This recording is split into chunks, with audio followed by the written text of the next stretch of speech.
says it correct. When this baby hits 88 miles per hour, you're gonna see some serious shit.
Good evening and welcome to the VRG Virtual Racer League, the Connecticut Cup, coming at you live tonight from virtual Lime Rock Park, Connecticut.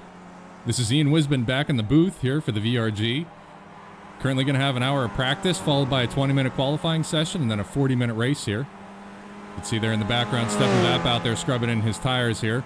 We thank you for coming out and joining us this evening. I expect this is probably the second most exciting thing on TV, so we appreciate you joining us, flipping back and forth between us and maybe the news coverage. So fix yourself some popcorn, make yourself a cold beverage. We're going to bounce around the pack this evening, during this practice session, see how our competitors are doing this evening. We'll have an hour of practice followed by 20 minutes of quality and then a 40-minute race session here at the Connecticut Cup at Lime Rock Park. This is Ian Wisbin with the VRG VRL. Thanks for joining us out there in Facebook and YouTube land. Hit the like button, hit subscribe, share, invite your friends to come watch. We appreciate you joining us here. Back with you in a little bit.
Looks like new to the VRL here is Mike Kelly. Mad Mike Kelly, as some know him by, hanging it out there coming down the hill here at Lime Rock onto the front straight and giving everybody a nice show.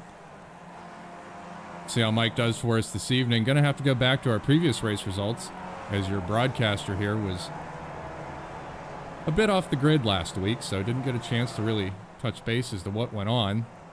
Well, I understand it was quite an exciting race. So we certainly appreciate Mike for joining us out there tonight at Lime Rock and joining up with the Virtual Racer League here, the VRG VRL. Everybody's just out setting their getting their setups right, warming in, scrubbing in some tires, and getting ready for this evening's race.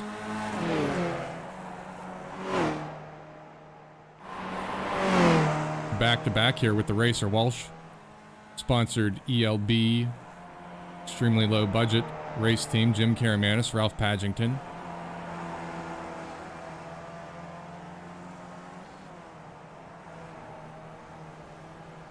Young Squire Niall McCabe here out this evening in the 909. Bedding in his brakes there, I see. Stefan just behind.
Jumping up to the Treacle Insurance blimp here for just a little bit so we can take a look at our current point standings. We can see Stefan Vappa's out on top right now with 209 points.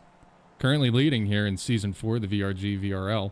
Dave Curtis close behind. Bob Lang, John Wood, and Carlos Bonds round out the top 5 here. Newcomer to the group, Don LeBayer, looking to step into that top 5 there and maybe give a run for the money there. So we'll see how Stefan does this evening, see if he can stay out on top or if somebody's going to have a chance to pip him. 43 points awarded to first place, so could be anybody's race if Stefan can't stay out there on top. We're looking forward to an exciting one here this evening. We'll jump back down to the track side. Maybe we'll pick up with John Wood here and see how John's doing this evening.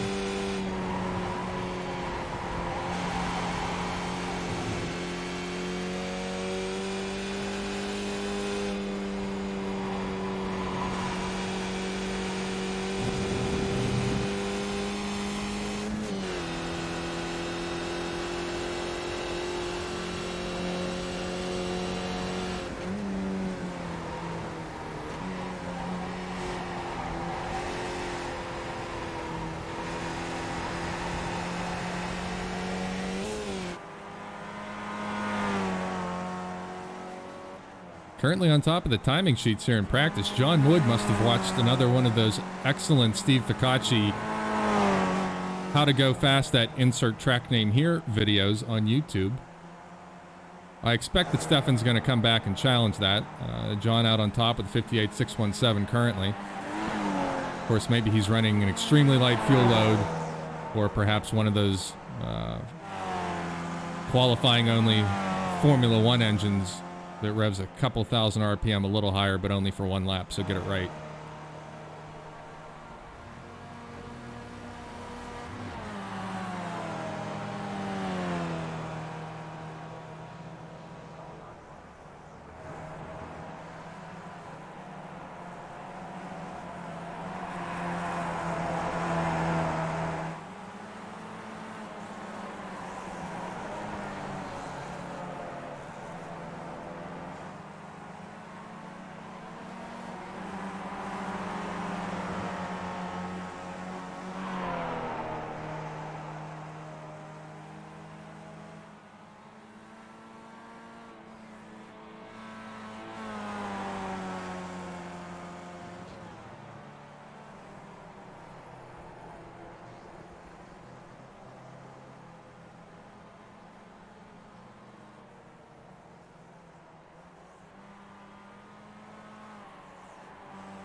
Bit opposite lock there is VRG VRL chairman Jim Karamanis comes up over the hill here. Even in the Skippy, you got to be careful, especially in those first couple of laps out there as you come up over the hill.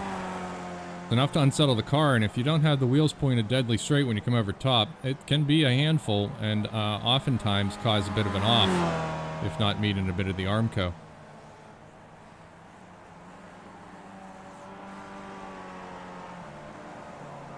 We'll pick up here with Toby Yurko. Relatively new to the VRL. He's been out and competing with us and putting in a good showing as he gets his iRacing feet. So he's sponsored here by Oreo. Unsure if that's regular stuff, double stuffed, or mega stuffed.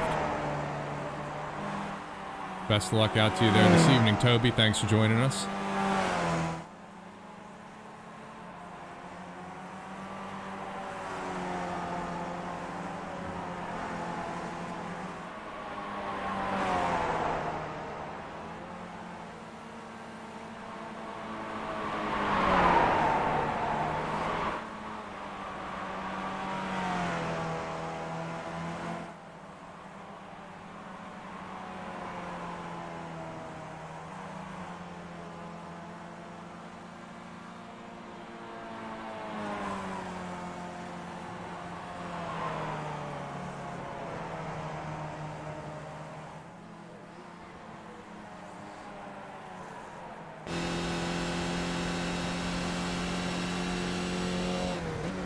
I'd like to thank my father-in-law for joining this evening from Shillington, Pennsylvania. Tim, glad to see you watching out there, and thanks for joining us here at the VRG VRL. We're going to take a hot lap around Lime Rock here with Mike Kelly.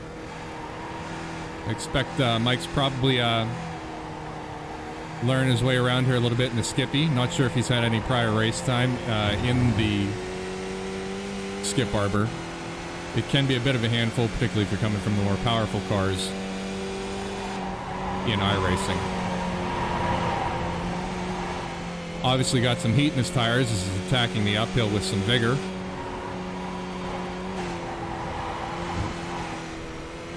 Though that inside curbing there, just before the downhill, can bite you if you're not careful.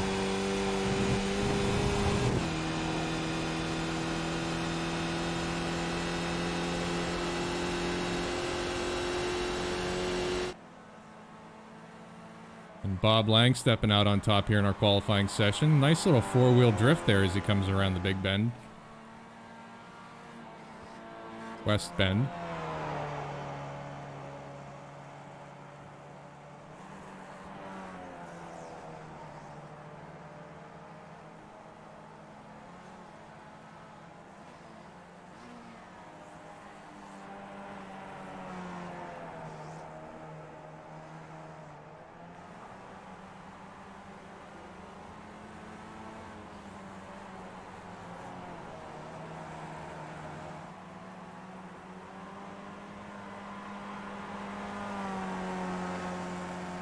If you're sitting at home thinking, boy, this looks like a lot of fun, it also looks like I don't have to drag my car and my trailer and all my gear to the racetrack to do some racing.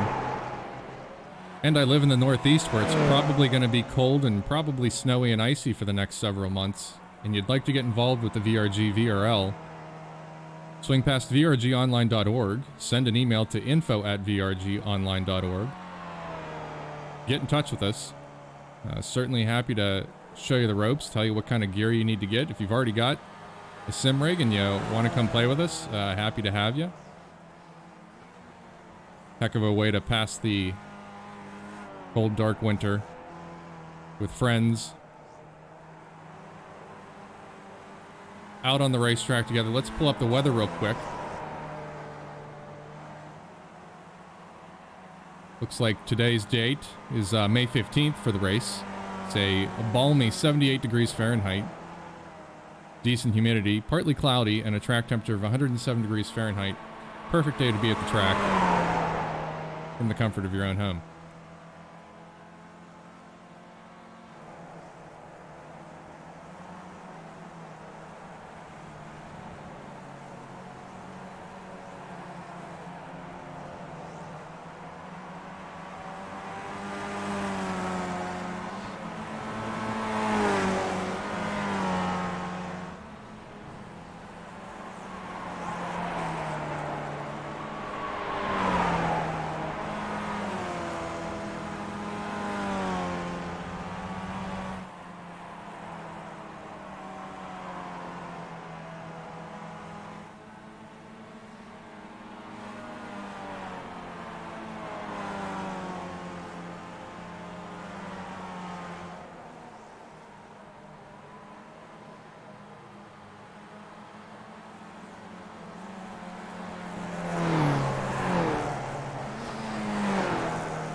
Working with the graphics department here on a couple of hot fixes during the broadcast, which is the best time to work on your graphics. We thank you all for joining us out there in Facebook and YouTube land.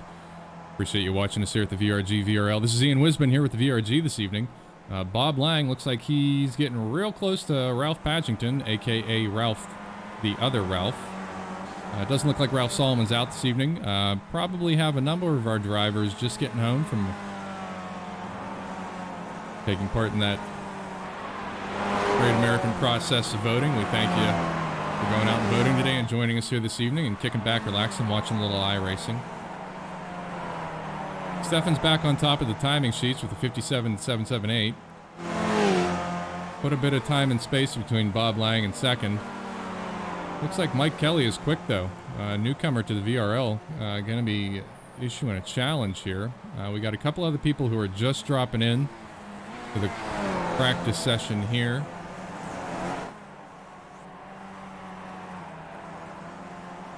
Expect things to get a little busier here.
Pick up with Darren Treacle here on his outlap as he warms up his tires.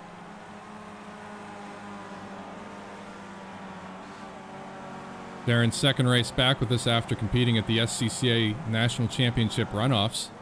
Road America at Elkhart Lake. Excellent drive by Darren that weekend. Thrilling stuff to watch, some racing in the real world. Now he's back with us in the Skippy F2000. Darren's struggled a bit here with the Skippy, but still quick regardless. I think he finds the tin tops to be a bit more to his liking. The Skippy a bit anemic, a little underpowered, and really requiring you to maintain momentum to keep it moving through the turns. Try to stay off the brakes as much as you can.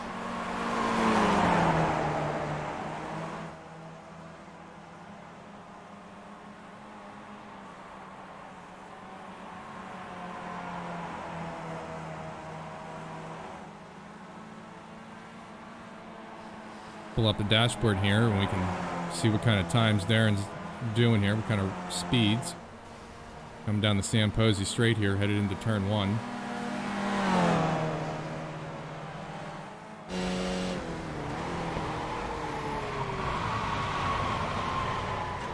A little too hot there into one for Darren, bit of oppo, but recovers nicely and continues on. Jumping up to Mike Kelly here.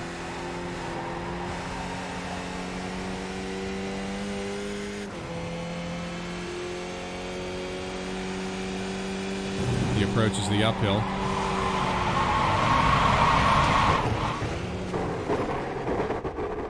And Mike suffers from the cameraman's curse. I apologize for that, but sometimes I cause these things to happen. We're going to go back and take another look at that in the replay because that was one heck of a flip there. Let's see if I can pull that one up here in the instant replay.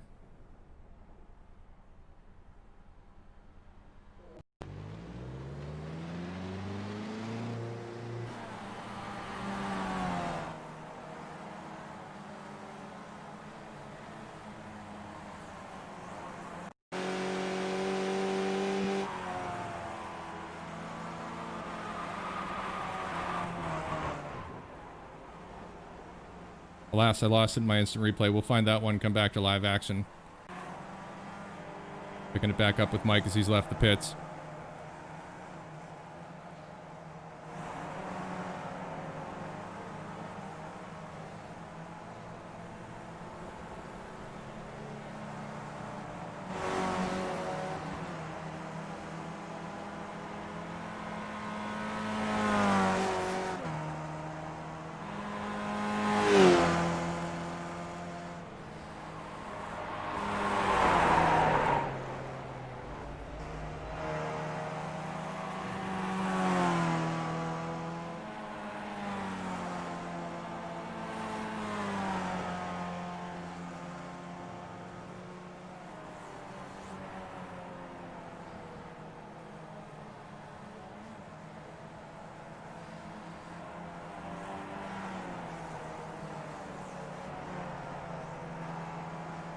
Just about halfway through our hour-long practice session here, the Connecticut Cup at Lime Rock Park with the VRG Virtual Racer League. Thanks for joining us.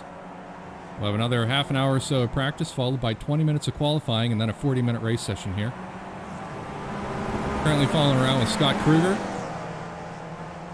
a relative newcomer here to the VRL, but picking it up nicely as he works his way through a bit of traffic here. Toby Yurko there just ahead.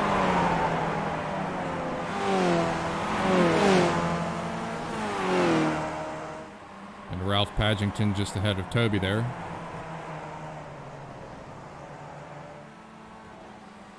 As they come around the west bend, down the diving turn onto the front straight.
Don LaBayer, our fourth place finisher last week at Road Atlanta.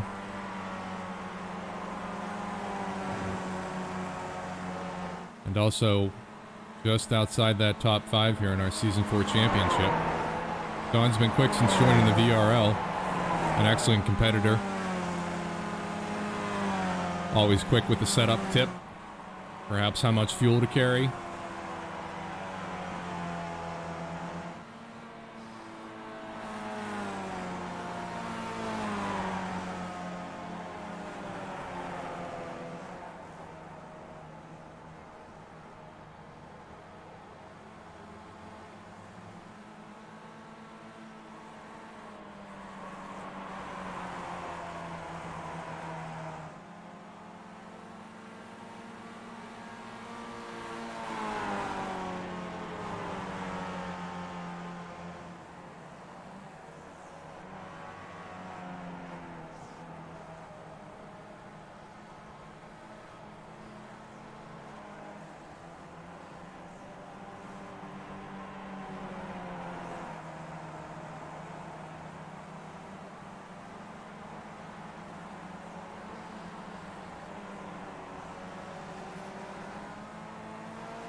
Got a nice shot here at John Wood coming up the uphill. Maybe see him catch just a bit of air.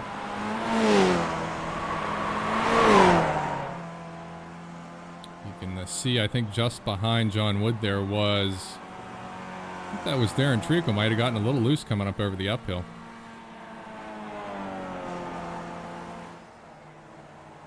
Nice long shot here down the Sam Posey straight. Darren just behind there hanging it out, getting a little bit loose. Real easy to overcook that if you're pushing a little too hard, your tire's a little too cold. And as you can see, the damage model there in the Skippy F2000s, all the parts come off when you hit them hard enough.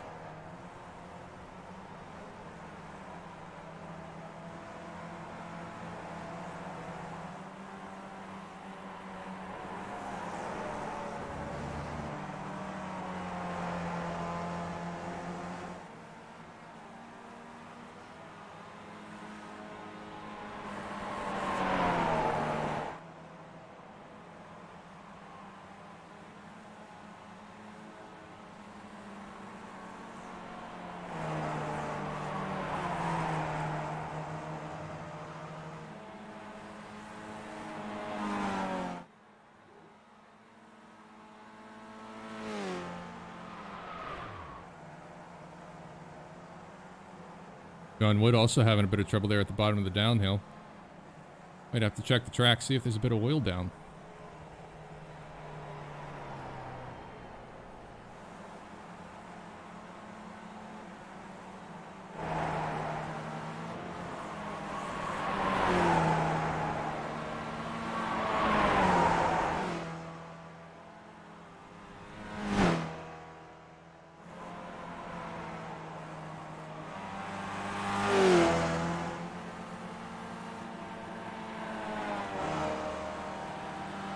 Currently running second place in the Season 4 Championship of the VRG VRL is Dave Curtis.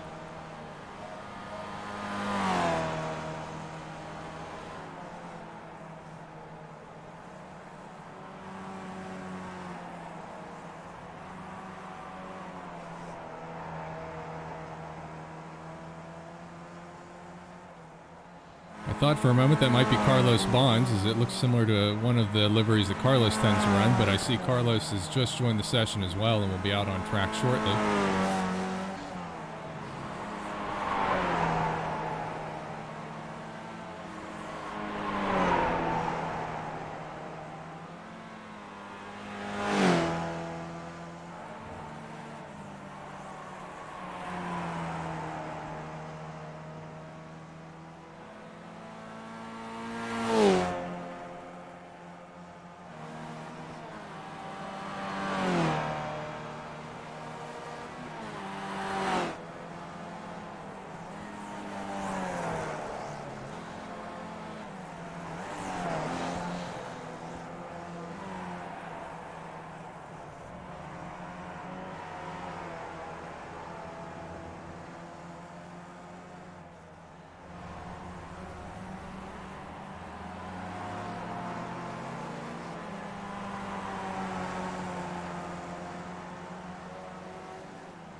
All right, ladies and gentlemen, I'm joined here up in the booth by Steve Ficacci. Steve, thanks for joining us this evening. I'm sure there's not a whole lot else to do this evening or other things to be paying attention to, so what better way to spend your Tuesday evening than here with the VRG Virtual Racer League? How you doing? I'm doing great. I'm looking forward to this race. I think it's going to shape up to be a very close race with the just the confines of this tight circuit.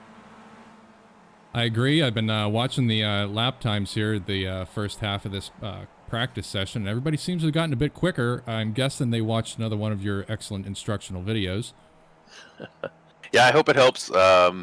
It's actually a pretty tight track. I mean, there's only a few corners that you really have to get right, but a little bit goes a long way. I mean, the laps are so short, being off a quarter of a second really is going to add up, because a short track like this, the laps are under 1 minute.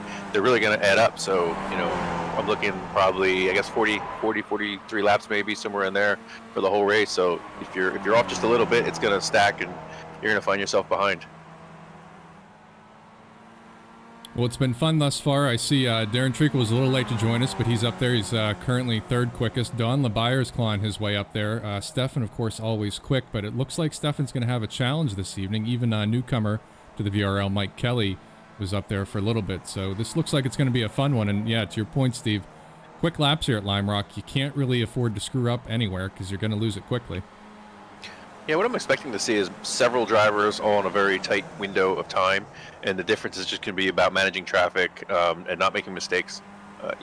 With those short lap times, you're going to run up on lap traffic that much quicker. So just if you're in a bunch of cars, navigating that traffic and picking the time to pass them and getting around them at the right point, with the corners and all, and not killing your straightaway speed is really going to be the key. And as we look at the timing tower now, everybody's pretty close here. We got the entire field within 3 seconds. Majority of it within 2, and then the top 3 there flirting around within a half second of each other. So, going to be a good one. Yeah, we're not going to have the draft that we had the past few races, but just the nature of the cars being close, they will tow each other around a little bit, but you're not going to be able to see any big passing opportunities due to the draft. When I clicked on Ralph there, he seems to be having some connectivity issues. So. Pick it back up here with Steph and see how he's doing out there in front, currently purple. So last week we were at Road Atlanta, and I do believe that you and Stefan had another one for the highlight reel. I wasn't there. I wasn't able to watch. Why don't you give us just a quick couple of lap recount on how it went for you?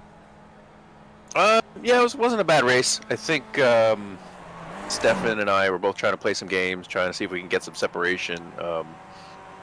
Super long straightaways there with this little car that really can tow another car along, so it was hard to actually create a gap. There were a few opportunities I think I definitely tried to capitalize on, with lap cars. Whenever we saw a lap car coming, I tried to get in front of Stefan and drive real hard and see if I could just break that gap. And I know he tried to do it to me a few times, but it just, you need about a second and a half to have a buffer where it's just going to be between the two drivers and who's putting down the better laps. But anything less than a second, that second car with the long straightaway is just going to make it all up. So it was tough. We couldn't do anything, but we were both playing a little bit of game, trying to figure out where we wanted to be on the last lap. And I didn't really have a good plan, but I thought that I'd have a few opportunities to get it back within the lap if I had the chance. And we went down the last straightaway heading into the chicane, and I was out front. And Stefan lunged to the inside, so I had to give him room.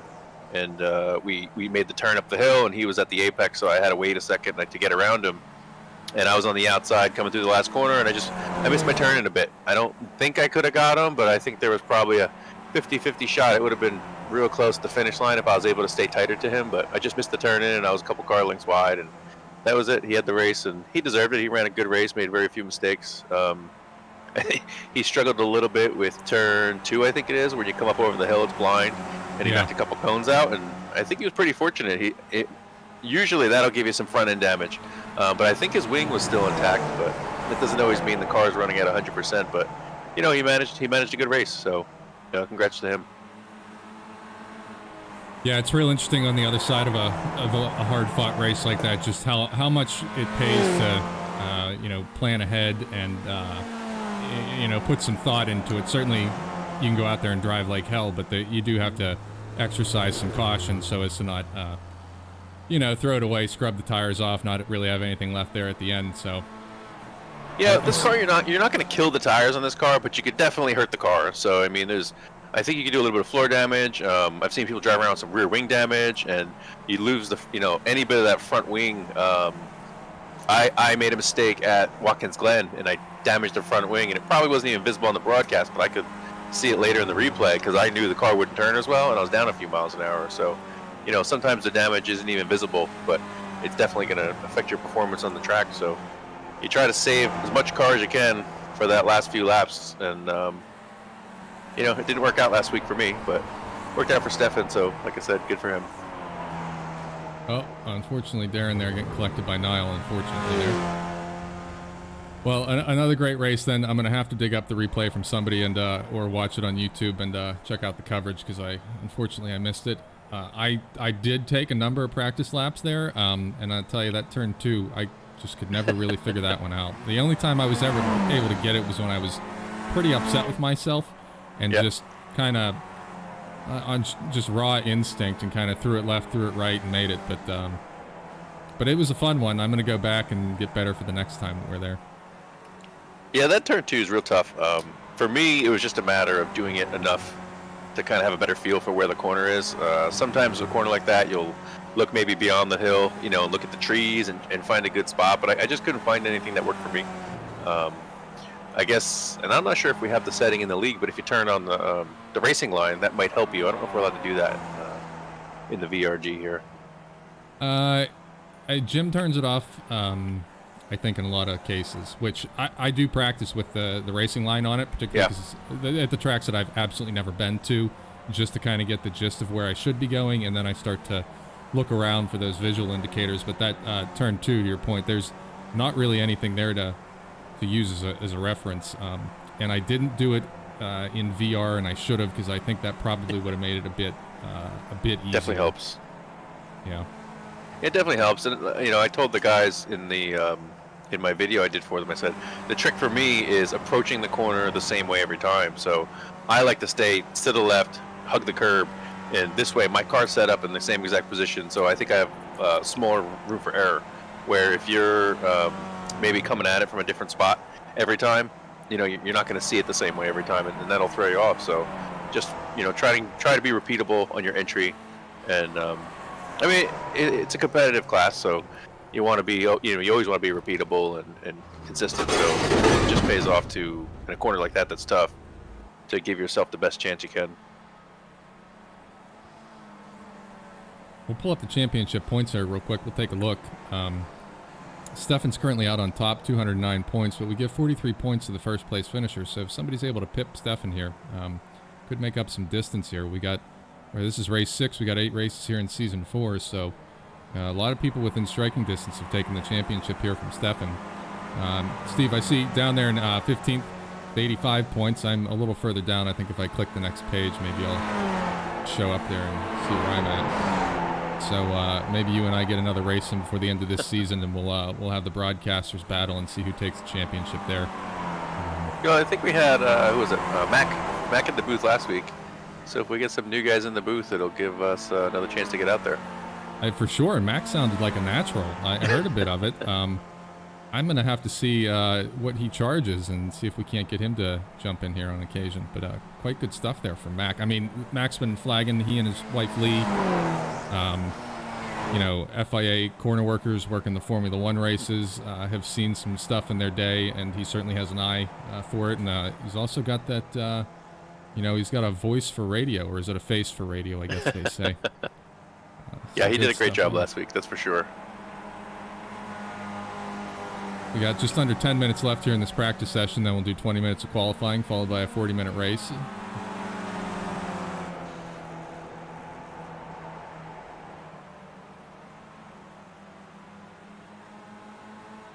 Yeah, it's pretty incredible how close they are at the front with the times. It's surely looking to be a good race. Pull up our licenses here real quick, because this is an interesting thing to take a look at now that we're in Season 4 here with the Virtual Racer League. Still got a couple of rookies sprinkled in there, but there's a couple of A-level licenses, some Bs, some Cs, D there. So people going out into the community and racing with iRacing and getting their license improvements. good to see because, you know, I think the vast majority of this grid was entirely rookies when we started at the beginning of this year.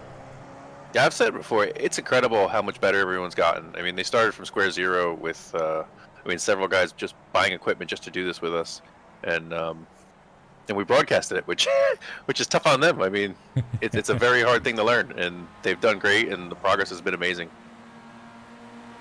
Yeah, that it has. And we've picked up a couple of new drivers. Mike Kelly's one of them here. Mike, friend to the VRG, the Hyatt, Steve Tracy. A great young driver here. He's excited. He takes part in SCCA, a big, I believe he's H-Pride, racing in a GTI. So good to see Mike joining us here this evening. We picked up a couple of other new names. I know Toby Yurko's out here for his, I think it's maybe his third race with us. So good to see that we're growing here, and I expect as the weather gets cooler and we wake up to snow like I did yesterday, just a sprinkling, a dusting, I expect we'll see a few more here, because what better way to go and have fun at the racetrack without having to drag all your stuff with you? Yeah, now's a great time for these guys to join. I mean, coming into the winter, and they're just gonna have more time. So, we had the fall and the summer. Guys were just busy and would miss races here and there, but there's a good time for them to jump in, do a full season, and see how they like it. I know there was mention from I don't see Dave Fitzgerald in here this evening. I don't know if he's going to join us or not, but there's going to be a 4-hour endurance race at, I believe, is it Road America on November 15th. I got to hurry up and put in some work so I can get to that D license and enter, but thinking about maybe doing that if I can meet the requirements. That could be a good time. That's GT4 cars as you're driving? I think it's a GT4 or and GT3. I think it might be multi-class. Minimum 3 drivers.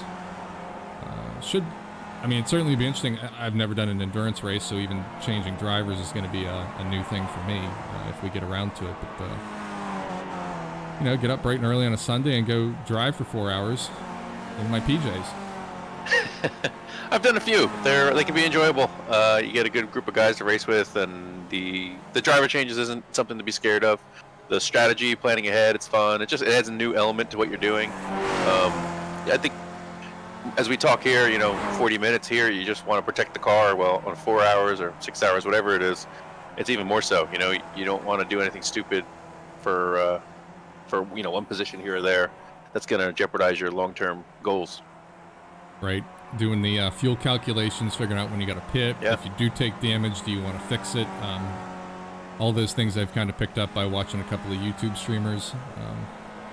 Something else that's kind of fun, I think, is that, 3 drivers, you're different skill levels. And the drivers that you're going to be racing against are different skill levels. So, second stint, 2 drivers might be battling pretty hard, but your next drivers may not be so evenly matched and the gap might change. So it's like, you know what? Not worth risking the car right now when it may not matter later, is my point. You just don't know, and you got to play the long game the whole time. Yeah, I guess I was thinking if we had to comprise a team here, we need at least one more driver. Might need to find a ringer. I don't know where you put the worst guy. You put the worst guy in first, you put him in the middle, and put your ringer on the end.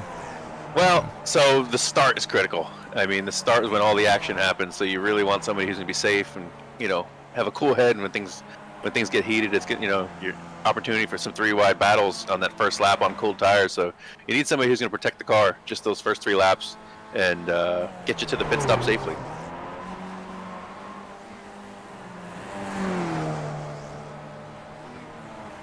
Well, we shall see. Maybe we'll take a VRG contingency to that, see how we do. I know Ralph Solomon, who I don't believe is running with us this evening, was looking for a ride. Maybe we can pull something together here and just go have a good time, really.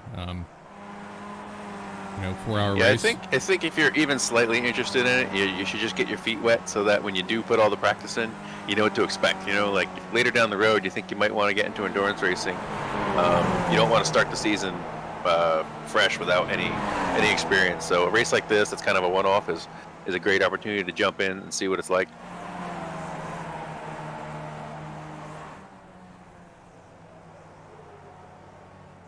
We're just shy under 5 minutes here left in this practice session. We'll have 20 minutes of qualifying and then a 40-minute race session after this. Been talking with John Wood, who earlier in March did the 12-hour Champ Car race at VIR South.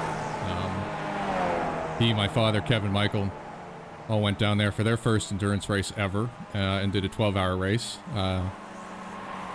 The over-under between myself and Chief Mechanic Scott was we may get about halfway through that, and then we just say we had enough and go home. I'll tell you what, though, Steve, when they finished it at 12 hours, I was one very proud son and teammate. Even though I wasn't at the track, I was watching remotely. Yeah. Just 2 drivers, you said? No, they did it with 3. Good. You know, we were a little undergunned in the headlight department. We took a very close read of the rule set and didn't want to get dinged for having headlights that were too bright. But they did it. They pulled it off, 12 hours worth of racing, and brought it home in one piece. I would say that was one of our finer accomplishments in all of this racing that we've done these years. Yeah, that's awesome.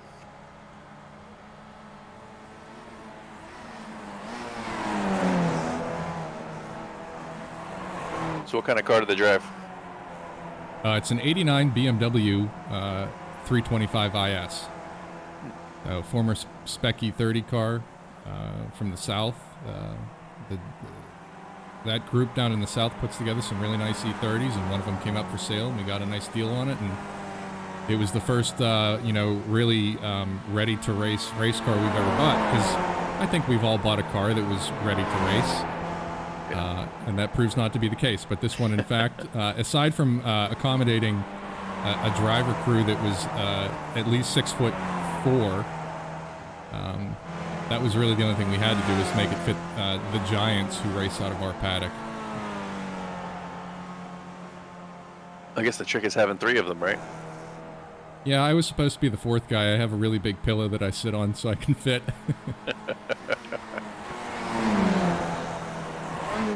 Yeah, I hadn't realized that the BMW was such a big road racing car. A friend I used to work with, he was real big into road racing, and he did a lot of BMW racing over at New Jersey Motorsports Park.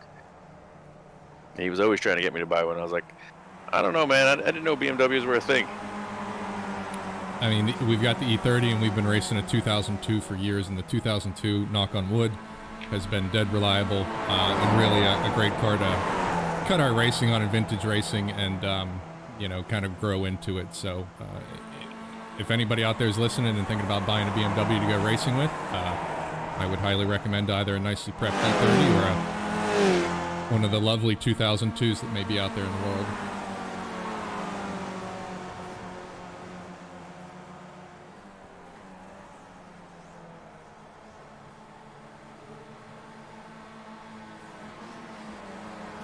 Gotta be careful exiting that last corner. I just saw Darren had that left rear close to the grass. It gets super slippery. It's bit a couple of people so far this evening. It looked there for a moment like we'd switched from road racing to drifting. Yeah, a couple. Yeah, of once you start to slide, it's hard to save it. Really, it is. You often jump in an official practice, and as guys learn the track, you'll see people just crash right into the pit wall on the other side. It's very hard to gather up there.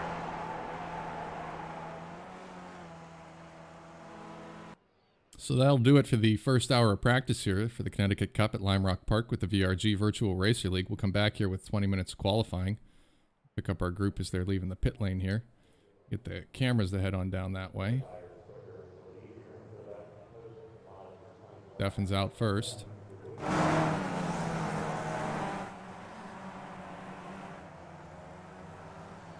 Yeah, we talk about this every week. We just gotta be careful on those cold tires in the early qualifying.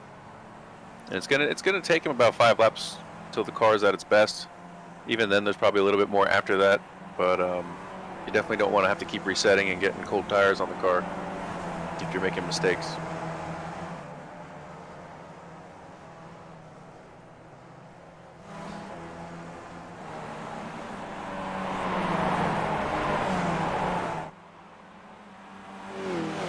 You can see even there, that first time up the uphill, you really got to take it easy there.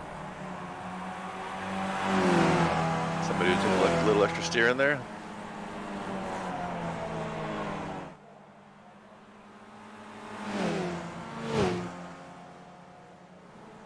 Yeah, I don't know how accurate it is. I imagine it's pretty accurate, but when iRacing came out with this newer tire model, and the tires are cold and they got to come in, it really added a new element to the racing, which I quite enjoy.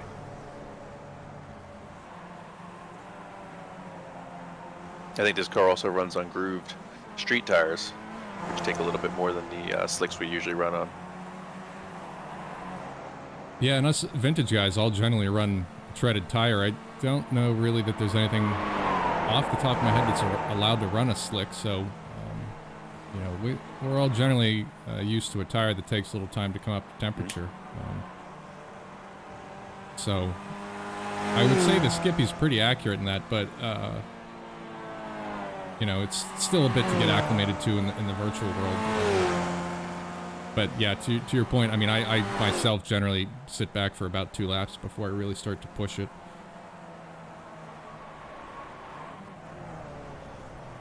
Yeah, you kind of get lost too. I mean, you get caught up in the racing aspect, and you forget that you gotta be careful of the tires, and it can catch you out sometimes. That it can. Yeah, we had our practice race last Thursday, and I didn't get many practice laps in on the cold tires, and sure enough, first lap I went off. So did you? I understand we did the Skippies as we usually do. Did you stick around for the second special race there on that practice night with the NASCAR? I did not, but I wish I did. I bet you that's a great car to drive, and it's not a great fit. I don't know for Lime Rock, but it was probably great fun. Well, that's what I heard after I read the reviews afterwards. It was a hoot to drive around here, and I think it generally caught everybody off guard because the steering model in that car is totally different from everything in the road cars. It's a bit of a butter churn, if you will. Yep. So I think I might have to set up a test drive for myself at this track in the 87 NASCAR and see how that goes, because it sounded like a grand old time. Yeah, I actually don't own that car. But I remember, you know, you watch the old NASCAR races from the 90s and even earlier, and you see them on big tracks like Daytona and Talladega, and the cars are all spread out, and they're kind of driving in the middle of the road, and, you know, compared to the cars today, they're 3 wide, no big deal. And you're like, well, why are they so far, you know, why are they so far apart? And then you'll watch like an in-car camera, and they're just sawing on the wheel. They're doing everything they can to keep it between the two walls.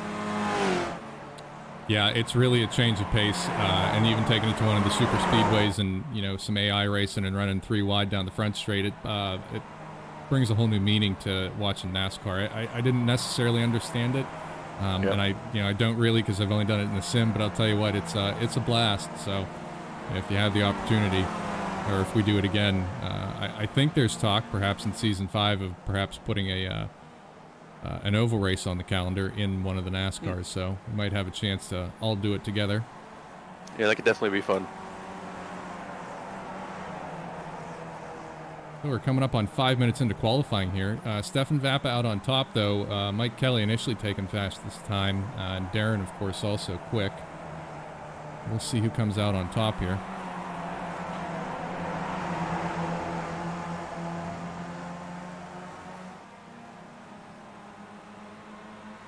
Jump in the cockpit here with Mike as he's running through some traffic. He's got Darren just behind him, running up on Niall. That's a bit more traffic than you're going to want in a qualifying session at Lime Rock. Yeah, smart move. Slow down. Give himself a gap.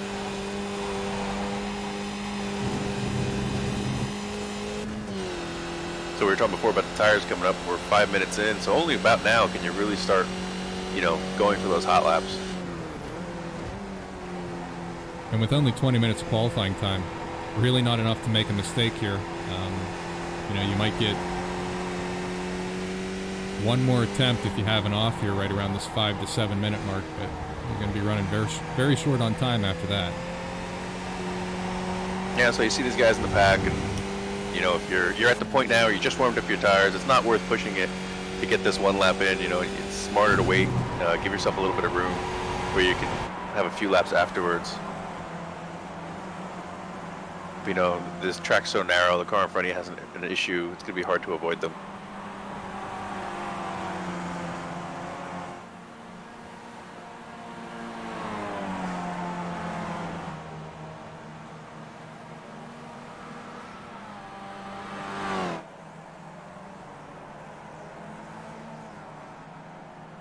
just like that.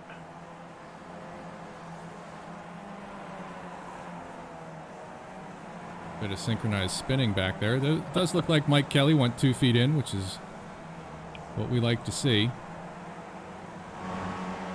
Yeah, so I guess the trouble with that corner is once the tires are warm, and it's not easy to do, but you can take it wide open. And as the tires are warming up, it kind of feels like it might, and you want to push it because you know you can do it. It's just the tires aren't ready yet. So waiting your time and getting the car ready and prepping the tires to the right temperature is what you're kind of waiting on. These guys are pushing it because they want to get the time for the practice. So they may be just being a little bit impatient.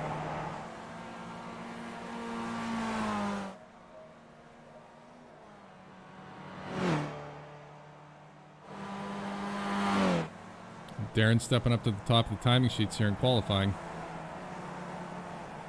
Yeah, I see that. They're only a few tenths off of their practice times, which they had, you know, an hour to set. So that's impressive to be like Darren down to a 58 flat, which I think is faster than he did run in practice. But you know, managing tires, managing traffic with everybody out there at the same time, I don't think it's always easy to get to those practice times. Yeah, I have a hard time carrying it over. Just the consistency for me, at least, isn't there yet. I can be quick in spurts, but you know, stringing it together is tough. Yeah. But and I do still find myself at Lime Rock taking a breath before I come down the hill, even though I'm sitting stationary. To your point about it's very easy to lose it. I find them just because you know that last corner is so tight to, you know, the window is so tight of keeping your foot flat, so you got to really nail your mark. So you want to use all the track, and getting those left tires in the grass, you know, was definitely going to cause an issue. Going too far to the inside and catching too much curb, it's definitely, you know, you're threading a needle there just to get it just right.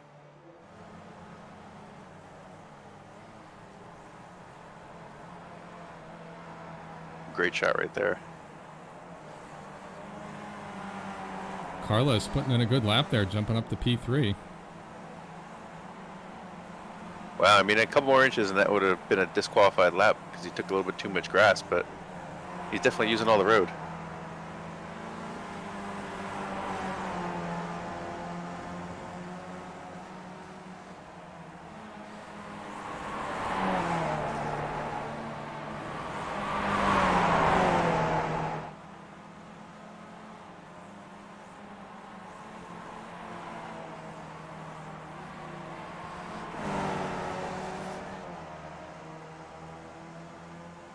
Like almost everybody set a time so far. I think we're just waiting on Toby Yurko to get one in.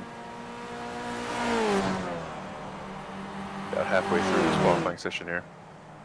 Carlos not able to make it stick that time around.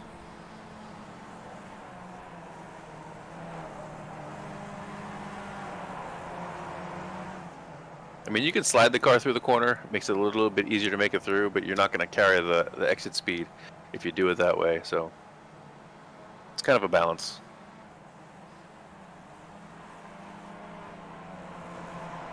Yeah, I find it's extremely useful, and I think you had mentioned this prior to perhaps the Road Atlanta video, just going back through and reviewing other drivers' quick laps or, you know, even your own to see where you're gaining and losing time, because I know I try to pay attention to, like, my entry and exit speeds, but it's kind of amazing just how much you have going on. Just trying to keep the car on the track without that like real world feel of the, you know, the butt dyno. You don't. It's kind of hard to pay attention to all those things at the same time. I mean, that's why I like to use VR. I feel like it gives me a little bit of that. You get the depth perception, and you know, it helps me with braking and just I guess getting on my line and duplicating it every time. But yeah, there's just some things you're never gonna feel, and like a car like this where the tires are so slick in the early laps, you know, there's not much you can do to help yourself with that in terms of hardware. Like I don't feel VR, or even if you use shakers or things like that, can really give you much help. You just got to be aware of it, know what's coming, and kind of plan for it.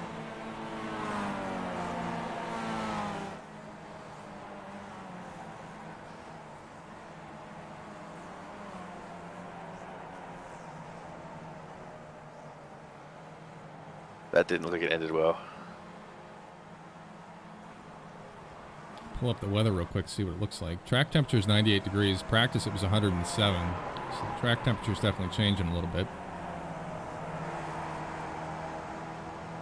Yeah, it looks a bit overcast. The sun can really play a big part of how fast the cars go around this track.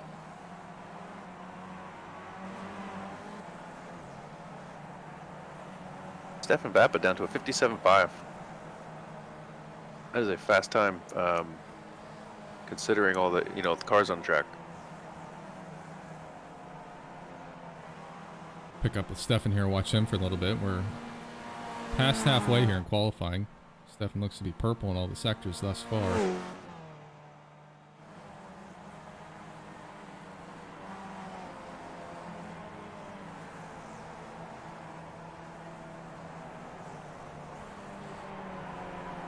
So perhaps I'm looking at some outdated sector times, as he just did a 103.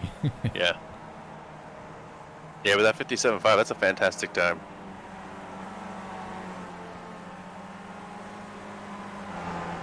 Now, in your setup, Steve, are you running? I know you drive with 1 foot. Do you use a clutch, or do you have it set to a button clutch? Or So I have the clutch, but I actually, and I don't know why. I kind of switch, but I most often will lift when I need to shift. But there are times where I will use the clutch. For whatever reason, I've noticed that if I'm like exiting a corner, and I'm just trying to focus on that, I'll use the clutch pedal. And sometimes like on a long straightaway where I don't want to give up any speed, I'll use the clutch pedal, even though I've done a bunch of back and forth. It doesn't make a difference. But I'd say most of the time, 3 out of 4 times, I'm going to lift with the gas pedal to get the car to shift. I've been switching a bit myself. I haven't really found a consistent setup between shifting with the paddles. I've also used my sequential stick, and I've also run the H pattern as well. And then have tried to be honest about it and used all 3 pedals as opposed to relying on the auto clutch. But it's a little different for me to have a car where I can lift and shift, because obviously my real world car I was never able to do that, so it's a bit foreign for me. Yeah, it's a chore a little bit if you jump cars in iRacing to just know what the right thing to do is in all the cars. But this car's pretty straightforward. It's I'd say it's mostly sequential. On the downshifts it's fine, you can just shift, but on the way up it gets stuck in, it needs a little help getting out of gear. I think part of the reason I do a lift shift is because I only have to lift my foot off about halfway, I feel. Where when I clutch it, I have to go all the way down just to make sure, it disengages. Yeah, I know we tried the Surfs, the Spec Racer Ford. That was a completely different animal. I don't know that I managed to complete a lap and shift appropriately up or down. I just could not figure out how to get it to shift the right way. I had to be so deliberate with the clutch. So in the Skippy, I drive it with the paddles. I believe the real car uses a sequential shifter, and then the Spec Racer Ford, I drove with the H pattern and just drove it like a normal car. So on downshifts, I'd use the clutch and things like that. And I didn't seem to have any issues, but not that I remember anyway. And I also noticed that the tack, it would redline really high, but I wasn't going near that. Kept it nice and low and used most of the torque. It felt like was the faster way around. I'm going to give it another shot, but it was a bit of a change coming from the Skippy. Certainly, it was fun once it finally started to hook up, and I tell you, the tires felt like they took 10 laps to come in. I don't know if that was just me or what. I did get confident though by the end of the practice race. Yeah, so I watched the SCCA runoffs last week, and the Spec Race Ford race was amazing. Like it was like 60-something cars, and they were nose to tail. And I think I saw that, got so excited, and when I jumped into it in iRacing, it's so hard to drive. And I think that car highlights how hard it is to go from real world to sim world. There's a lot of skills that you can transfer over, but like the seat of the pants, which you don't have, is something that really hurts driving a car like that. I think the engine's larger than the car was designed for, or it's got more power. I don't know. But like when you downshift, it's very aggressive. I mean, it's really hard on the rear axle, and it's hard to keep the car going straight. You guys are fighting down the front stretch. Maybe that car's damaged. I'm not sure. Yeah, I think that was Ralph Padgington. I'm not sure if he was messing with Mike Kelly behind or not, but Mike got clear and he carried on. But yeah, that car's tough to drive. I've heard people say that they drive around and they call it maintenance throttle, where they never quite get off the throttle. Keeps the car straight in the corners. I didn't find the need to do that, but I could definitely see where it would be helpful. I tried to wait on my downshifts going into the corners, because if I aggressively downshift, it would try to spin the car out. But it's just it's a fight. Still had a blast with it, though. I've not had a bad time really in anything we've driven, so, you know, there are certainly worse things that we can be doing with our time. Let's just say it's tough just because the group, you know, the skill level is so varied, and you want to keep everybody interested and keep the participation high, so finding something that everybody's happy with is always going to be tough, but I think we have a lot of options, which is nice.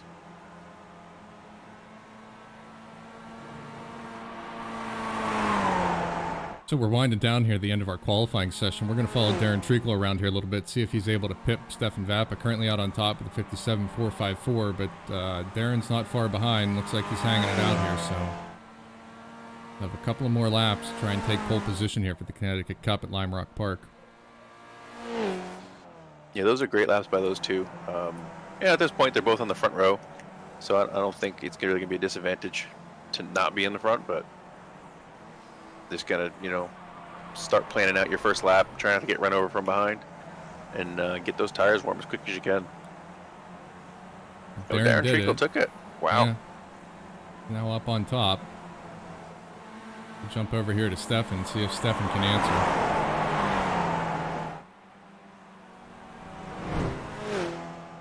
Getting a face full of Don LeBayer there, I think. Yeah, Don's only in 6th. He's been qualifying way up front in all the races he's been in.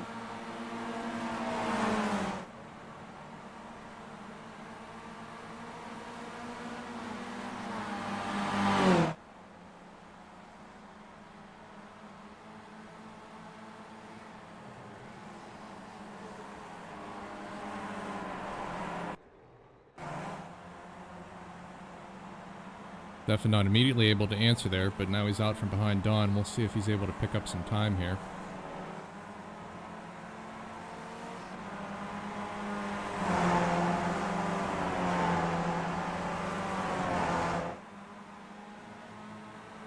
He's looking good. He's got a nice tight line.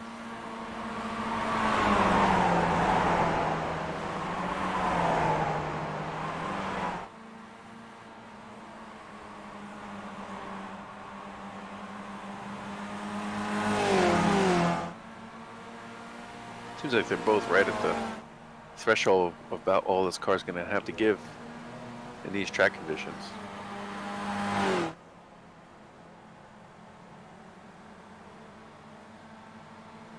Yeah, I'm looking at Stefan's lap times. He's got several laps in the 57.5s, which tells me he's just right button up against about all it's going to go. The checkered flag is out here on this qualifying session, so Stefan's out there on a flyer if he can keep it up.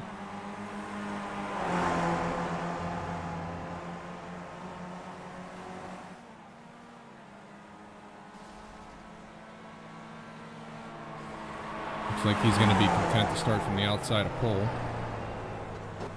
Yep.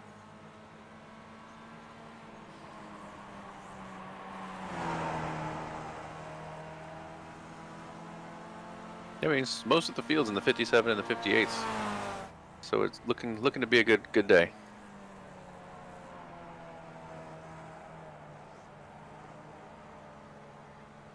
We got a nice field of 15 competitors here this evening. Given that it's a Tuesday night and there's something rather important taking place elsewhere in the world, it's good to see everybody out here racing, probably trying to take their minds off of things just a little bit and have a bit of fun.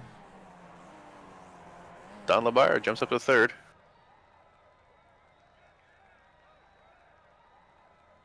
A roaring crowd there in Lime Rock Park. Excellent hot dogs at the track, Steve. If you ever have a chance to go, one of the better chili cheese hot dogs I've had in my life. Also a I very... have not had the chance, but I will. It's probably my closest track. I think it's about 2 hours away from my house. So when next year when you guys start up again, I'm definitely have to find some time to get out there. So we got our grid up here for the VRG VRL Connecticut Cup at Lime Rock Park. Qualifying in pole position this evening is Darren Treacle, outside pole Stefan Vappa. Third place, Don LeBayer. Fourth place, Dave Curtis. Fifth place, Mad Mike Kelly. Sixth place, Bob Lang. Carlos Bonds qualifying in 7th place. Scott Kruger 8th. John Wood 9th. Scott Luttrell rounding out the top 10. Then we've got Kurt Ousbay in 11th place. Ralph Pagington in 12th place. Up down just a little bit further. Jim Cameron in 13th. Niall McCabe 14th. And Toby Yarko in 15th, going for that Hard Charger award here this evening. Looking at those deltas there between everybody, this is going to be some pretty close, fun racing. So I think we're in for a treat here this evening.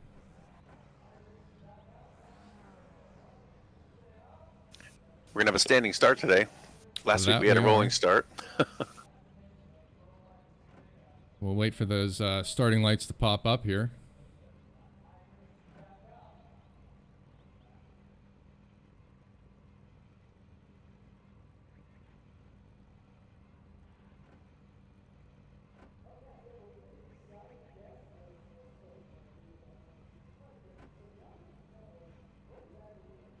Always nervous here, wondering if you set your fuel levels the right way. Checking your mirrors. Yeah, I think you just got to keep telling yourself that the tires are cold and things can get away from you real quick if you're not careful. So just focus on that. Focus on finishing the laps, you know, keeping the car straight, keeping all your wings on it, and let the race take care of itself.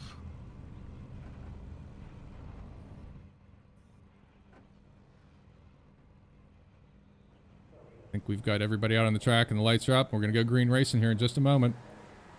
VRG VRL Connecticut Cup, green flag. We are out and racing. Darren Treacle looking to take the lead there off the start. Stefan Vapp on the outside. Don LeBayer tucking in there behind as we go into turn 1 here. Pull up the timing tower once that starts reporting. Looking like we are race leaders clean through 1. The rest of the field clean through 1. Into 2, still clean. Green, clean and green for everybody. Yeah, great start.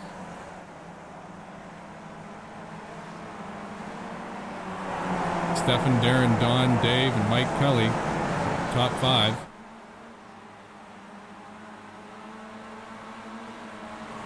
Everybody take a deep breath up the uphill for the first time.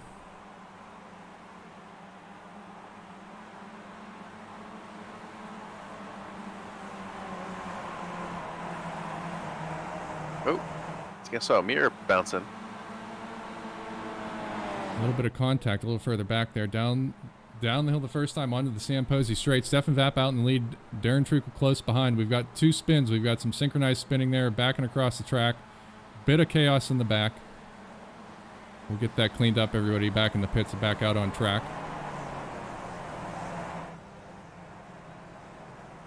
Stefan running wide goes on off.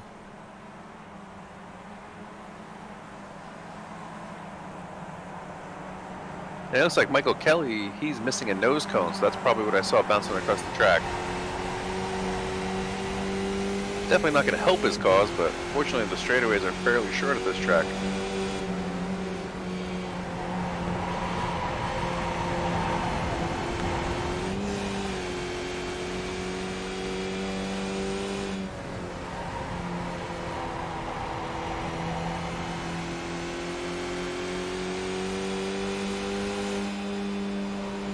A little bit of a lift heading into that corner.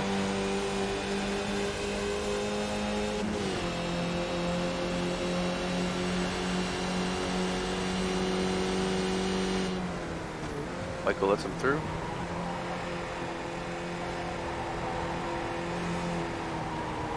So it looks like that was Kurt Ousbay, Niall McCabe, and Scott Kruger there in that lap 1 incident coming down the Sam Posey straight off the downhill.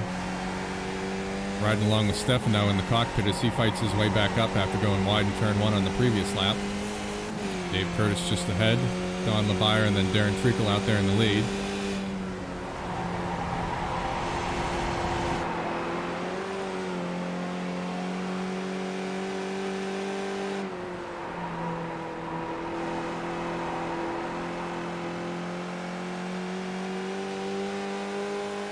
Yeah, that first lap was like John Wood and Scott Kruger got into it, but it's tough for the guys behind. There's not always a whole lot of places to go.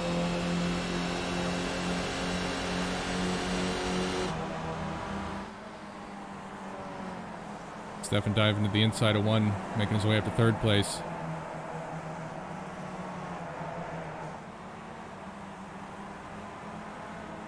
Yeah, he definitely doesn't want to let Darren get away. Darren's a great racer and can. He clearly showed he's got the speed today, so you don't want to let him get too far ahead.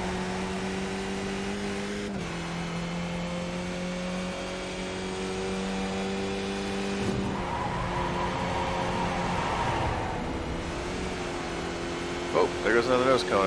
That's like Stefan Vappa's nose cone. Don LeBayer got a little sideways up the hill and killed his speed, and Stefan got a little piece of him.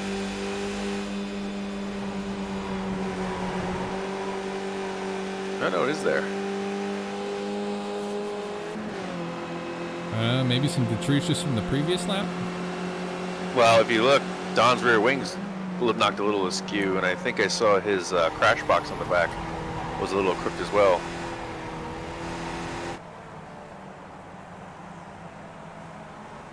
Some very close racing here. Second, third, fourth place. Stefan Vappa, Don LeBayer, Dave Curtis, and Mad Mike Kelly. We'll touch base with our race leader for just a little bit here. Darren Treacle currently out in front, running uncontested. Pulling up our track map, though. Darren's going to run into a bit of traffic here in just a little bit. We'll see if that slows him down at all and allows the pack to catch up.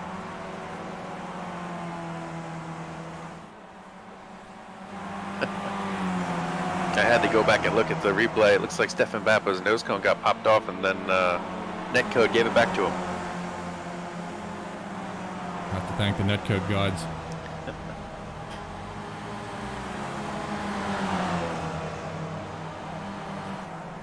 Running too wide into turn one here. Dave Curtis on the inside is going to take it from Don LeBayer.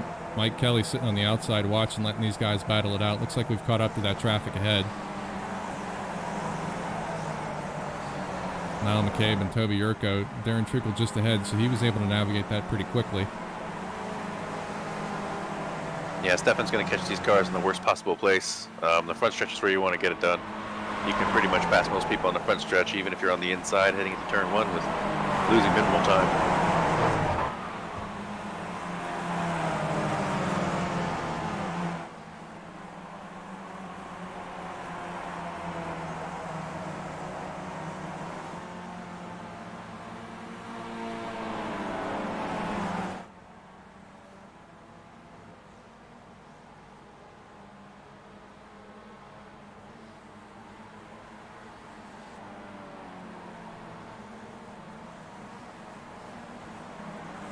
That traffic cost Stefan Vappa over a second.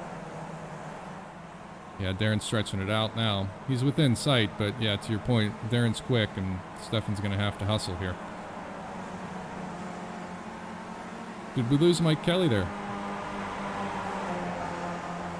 Looks like we did. He's in the pits.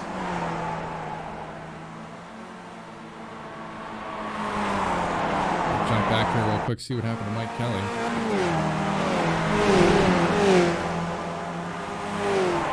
Oh, somebody sped it. Oh. Mike got tagged just before the uphill there.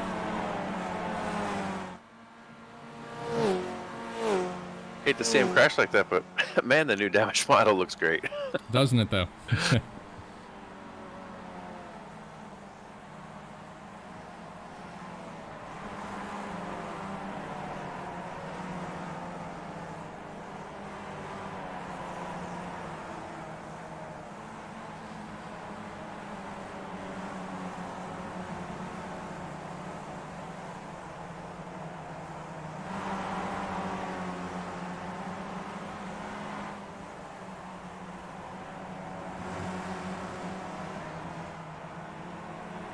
We got Toby Urko, Kurt Uzbey, and I believe that's Jim Karamanis running there.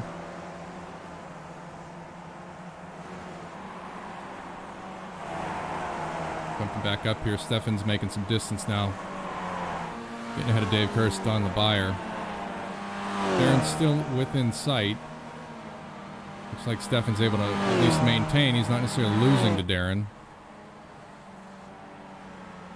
Yeah, I think all this lap traffic is definitely going to be what Stefan's going to need to slow Darren down a bit. And he needs to get through it smartly. I mean, if he takes too many risks, he's just going to put himself in a hole.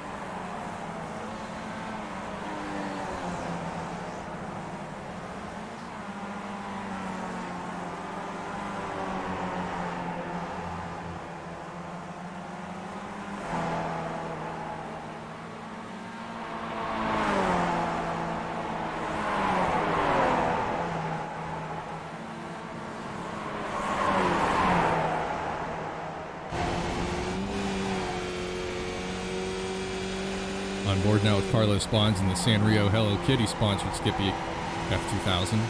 He's chasing Bob Lang ahead.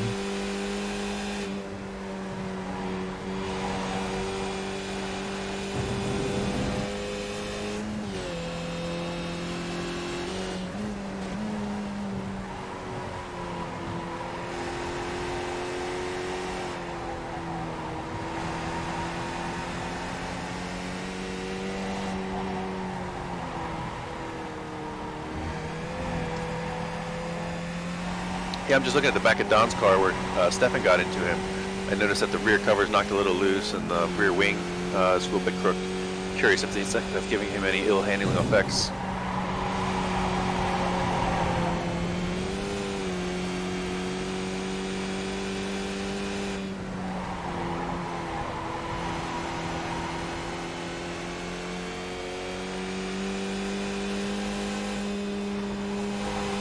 He's running several laps in the low 58s, which is about where he qualified, so it would indicate no, but you never know.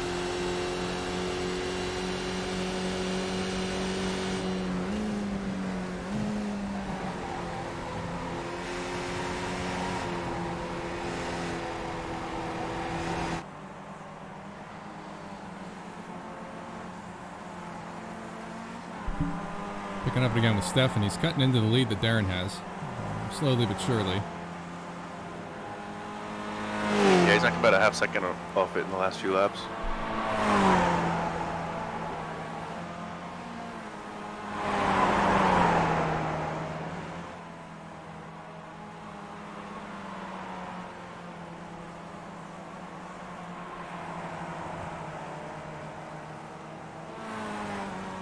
Pardon me for just a moment, Steve. I'm going to step away from the mic for a second. Okay. Down the bar goes the... Oh, he's going for the draft. He's going to go around the outside. Dave Curtis is going defensive. And the buyer has a position. Nice pass around the outside there by Don.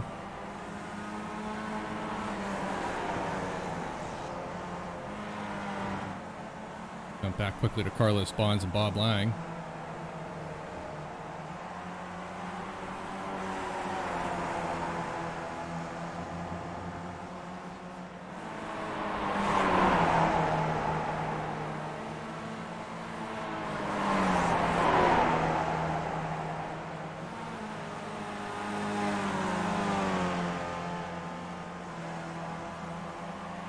Yeah, this car doesn't come off the ground like some of the faster cars do coming up over that uphill, but the car gets light, and you definitely have to be managing it. And I mean, it may as well come off the ground. It's if you're steering too much or not consistent with your inputs, it's easy to lose the car there. Oh, and down the buyer blows an engine into one. Is that? Oh boy,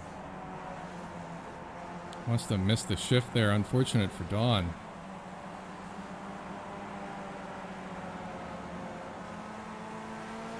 Jump on the replay there in the cockpit. See what happened to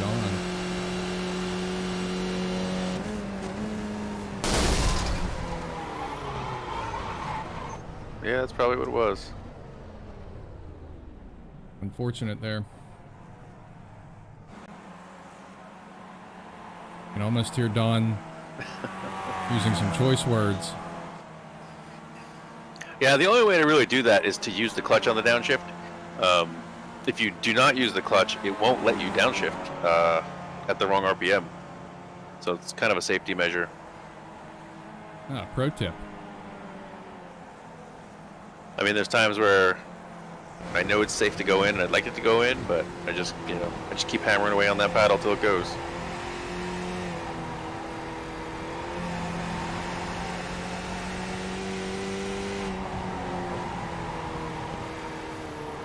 Carlos's visor here getting a little froggy. We're 13 minutes into this 40-minute race here at the VRG Connecticut Cup at Lime Rock Park. Jump back up here to Stefan Vappa, who's currently purple. 2.8 seconds behind Darren Treacle. Yeah, Darren's had to navigate a little traffic. Let's just see how fast Stefan can get through it.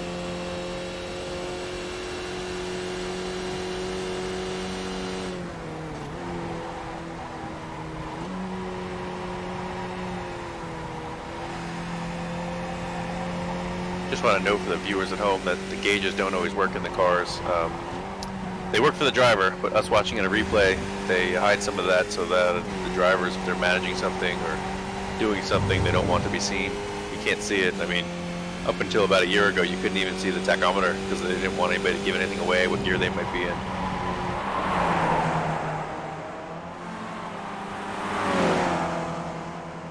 That's a little bit of hairy moment for Stefan. Yeah, for sure.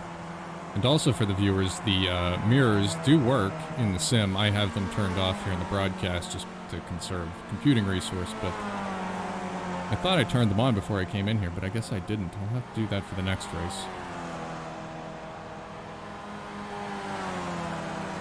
Which I really should try that in practice, because I've always been curious just how much you can even see out of the mirrors on here. For those at home, you can run a virtual rear view, which is a rather large panoramic mirror at the top of the display. Not realistic, obviously. But yeah, I find that's what you really want. You know, if you could have that in real life, you would use it. But yeah, it's just magic and just kind of floats there and it sees everything. No blind spots. I personally do use it. The real mirrors I find distracting.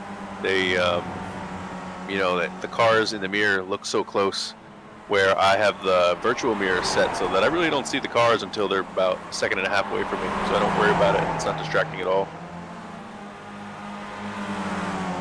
in my Mini, I run a Wink mirror, which is one of those like 5-panel mirrors. Like so NASCAR guys used to run. Yeah, it's in the Mini, because it's such a small car, it's kind of nice to have that additional rear view.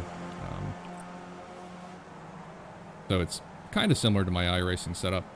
Yeah. So not terribly unrealistic, but and the Mini's also so small, I basically just wind up staring at myself in the mirror, so I don't have to duck to see anything.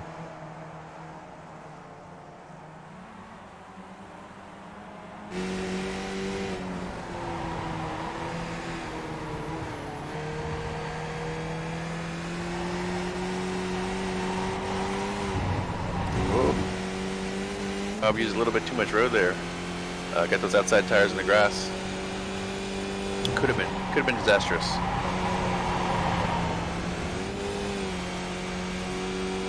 He's giving it a little bit of a lift just before the uphill.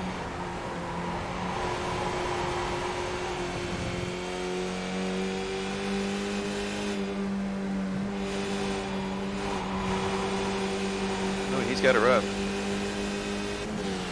Not a lot Carl's going to be able to do to defend this.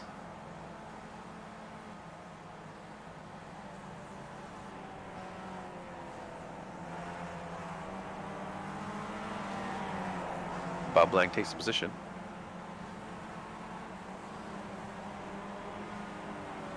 Nice run by Bob there. Take the opportunity to run down the grid, see what everybody else is up to here at the Connecticut Cup.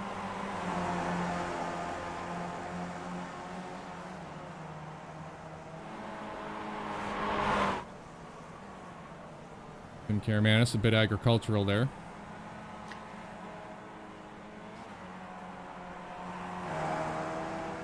Yeah, I just want to say to the viewers at home, it's a very tough car to drive. It's designed to be tough and teach drivers all the skills that you would need in a faster car. It doesn't have a ton of horsepower, but it slides. It's never quite hooked up. A little too much brake will get the car to spin around. A little too much gas will get the car to spin around. It's definitely a lively car to drive. John Wood appears to be carrying some rather significant front-end damage there. It also seems as his internet connection might be dropping out just a little bit. Maybe we can get a peek at this as he comes up over the hill. Jump up on top of the roll bar. Oh, wow. He's missing everything. He's missing most everything. He's a little stuttery there, so we're going to jump down to Ralph here and come back to John once his connection gets better.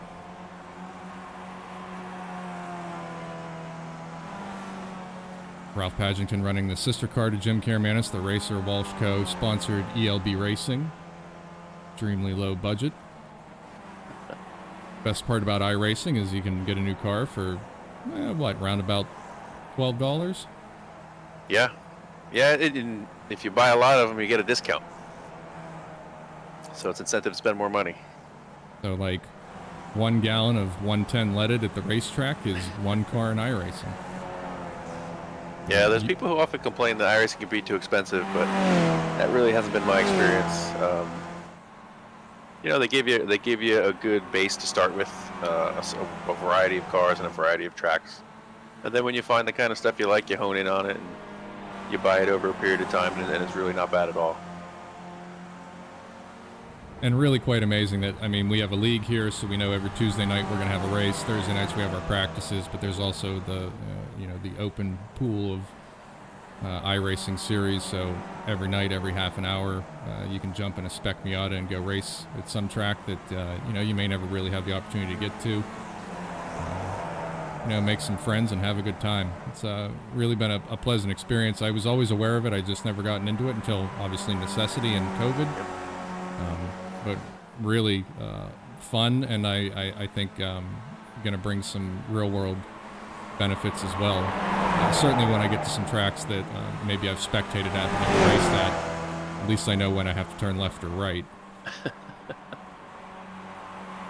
Yeah, I remember many years ago, Tony Stewart drove a Formula One car at Watkins Glen, and he got ready for it by driving on iRacing, and he said all the bumps that he experienced in the Formula One car were there in iRacing. And he said, of course he knew where the track went, the lefts and the rights, but he said just all those little details made it just that much easier for him to get up to speed.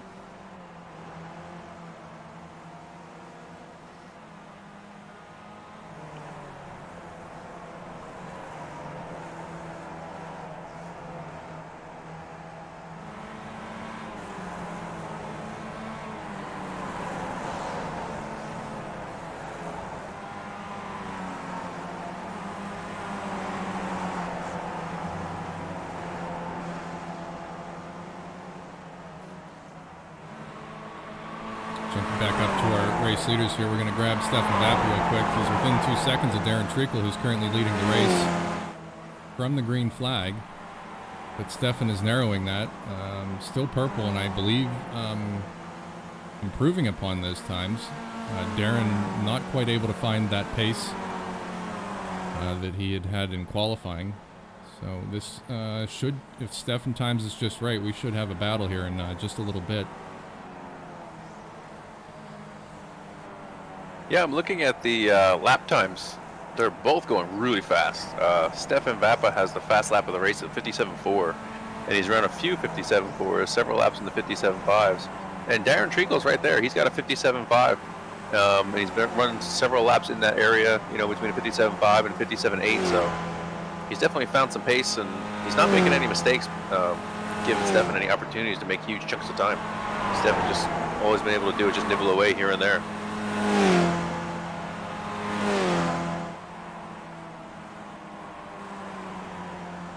Looks like Darren has a little damage on the left side of his car, doesn't he? Yeah, I just noticed that. Looks like the pod might have taken a bit of a rub. It looks to be yellow, and Stefan's car does have some yellow on it.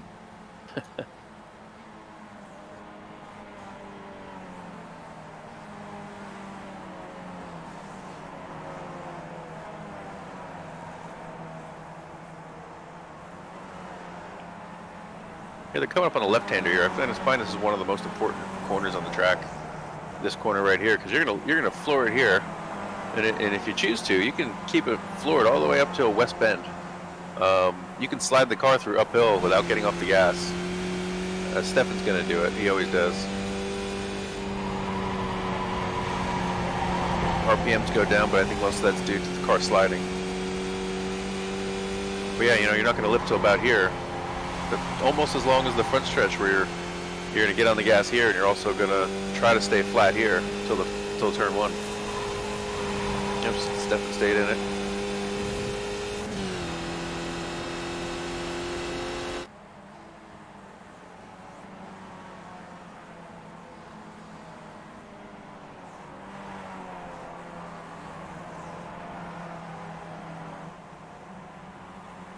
That was Darren's fastest lap of the race with a 57.4. Stefan Vappel lost a few tenths as he had to get by that lap car at an inopportune time.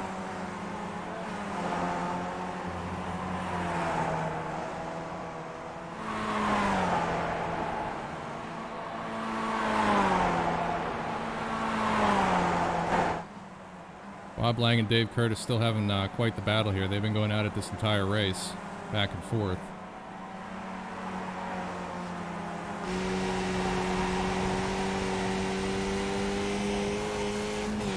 Bob, you got to pull a tear off.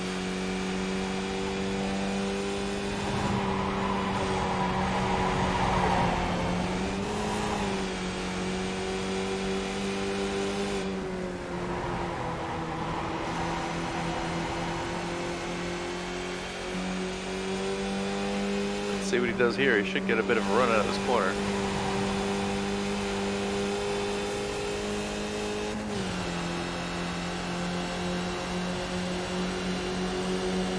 Oh boy. Oh, he's going to go for it.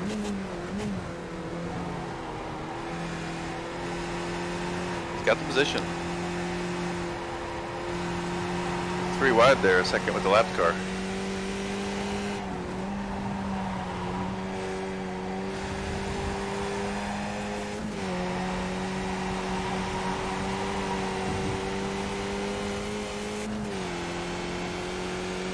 Not a lot of time to relax here at Lime Rock. I mean, you make the pass, but you immediately get caught up again, and a lot of fun to run here because laps are so short. You don't have to wait too long to try again. Yeah, believe it or not, I actually avoided this track when I first joined.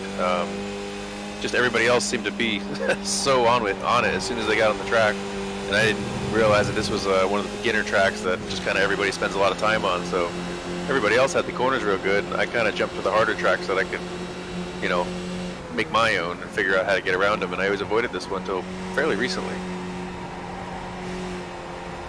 But yeah, I think these short laps of being able to see the corners that many more times, everybody knows them pretty well.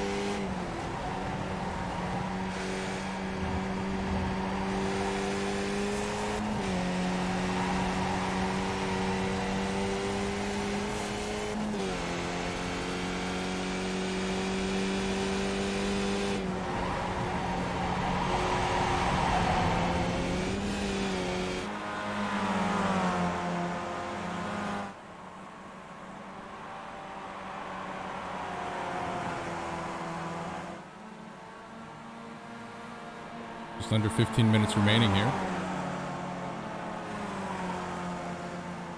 If Dave takes another run at Bob here down the front straight, he backed out of it last time around. Probably wanted to catch his breath a little bit. Okay, he's got the position this time. They're giving each other plenty of room down the front stretch. I think they know that as long as they don't make a mistake, it'll be them two racing each other at the end here.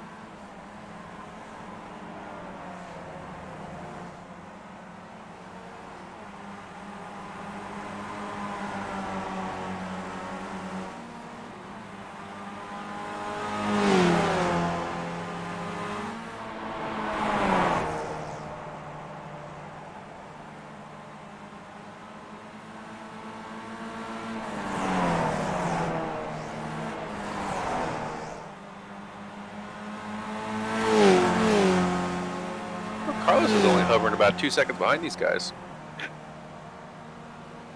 I'm not sure if he's getting closer or not, but this could be a three-way battle soon. Yeah, maybe playing the waiting game. I mean, it's tiring to be battling like this for an entire race.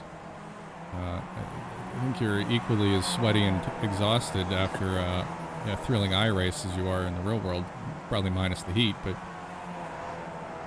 Yeah, I'd say mentally it's probably right there.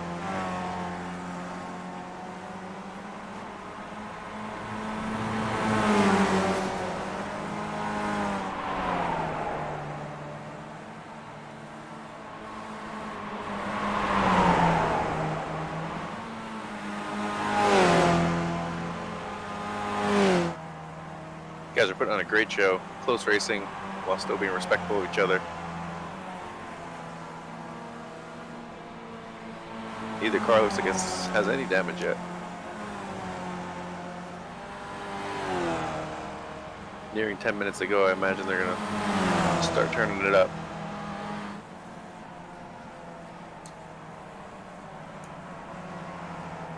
Bob taking it back. With that, we're going to jump back up to Stefan, who's reeling in Darren. He fell off just a little bit, but seems to be winding him in again. Yeah, about 2 seconds. There's a lap car in between them.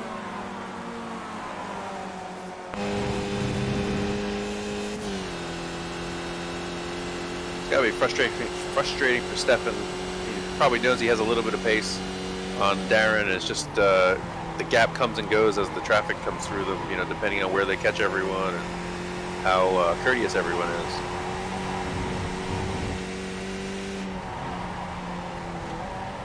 I mean, Darren's right there. You can see him.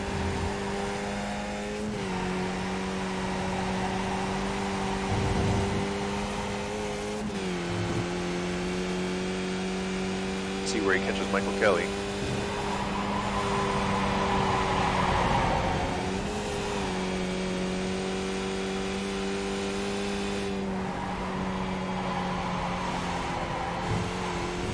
Oh, Steph makes a small mistake, gathers it up.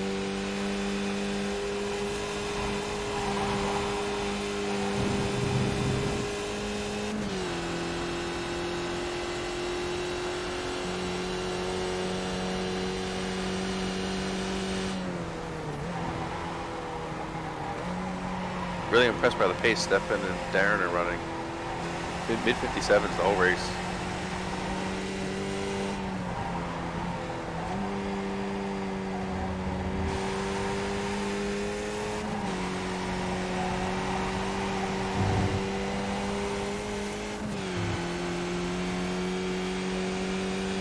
We got best times up there on the left, and we've got last lap there on the right.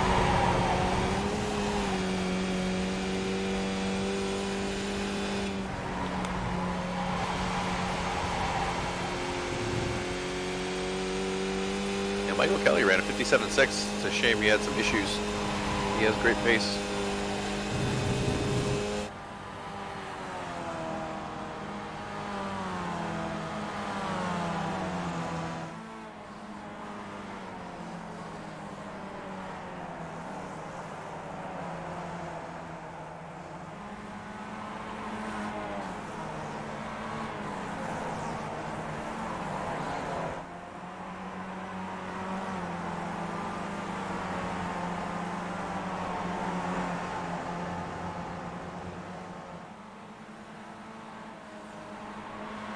Coming up on Jim Karamanis.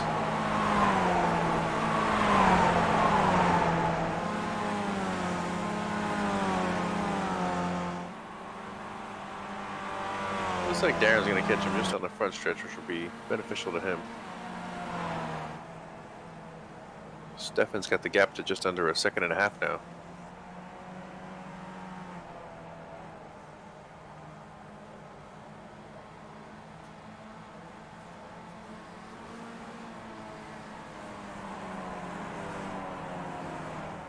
Figure the draft probably picks up around, you know, what, within somewhere between a second and a half? Yep. Yeah, just outside that second and a half, you're going to start feeling it. It's not going to suck you up tense or anything, but every little bit helps, especially you see how close these guys have been running. You know, Stefan only needs a little bit of help to get there, and, you know, it's going to obviously increase the closer he gets. But, yeah, he's right in the territory now where it's going to start pulling him in.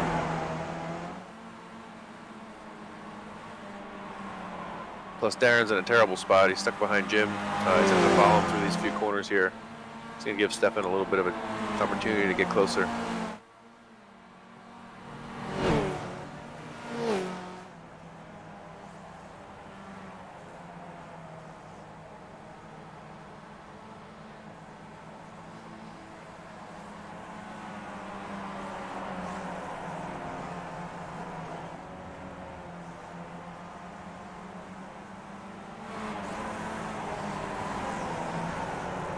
It looks like after getting through Jim, the interval kind of stabilized right where it was, so didn't help or hurt either of them.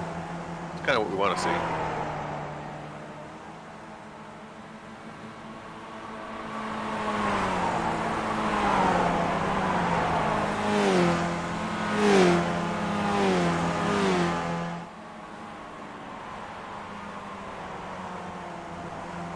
Stefan's getting all the track. He's using it all right now.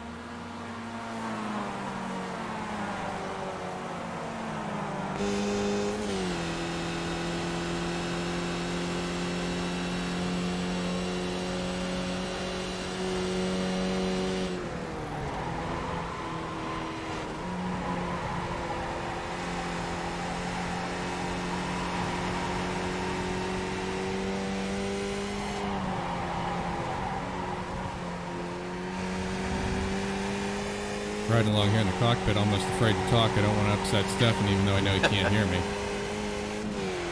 Yeah, it's interesting to watch the interval get wider and closer, the different ways they approach the corners.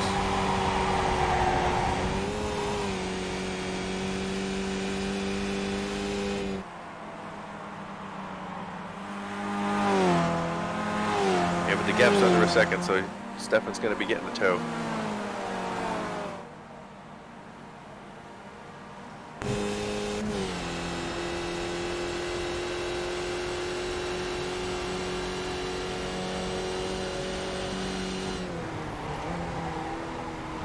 Stefan going purple on that lap. At 57.2. We got 5 minutes remaining here in this 40-minute race of the VRG VRL Connecticut Cup. Currently riding along with Stefan Vappa in second place, just chasing down Darren Treacle, who's been leading the race from the green flag. This should make for a very interesting last couple of laps here. Yeah, so Stefan made a small mistake on lap 2, and it's taken him 35 laps to make back those, I think it was 4.5 seconds, maybe 5 seconds at one point. And he just needs a little, he's looking for a little bit more.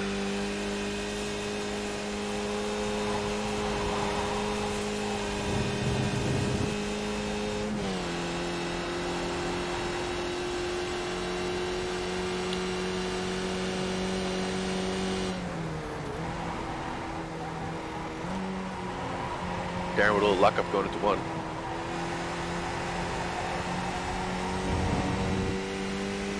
Trying to shake Stefan out of the draft there. Might have messed him up there just a little bit.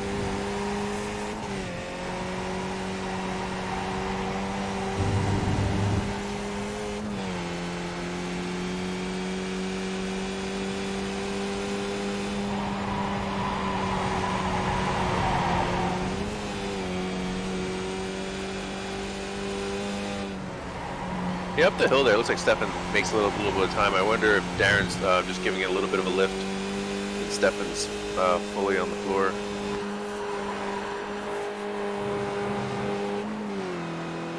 If Darren goes defensive.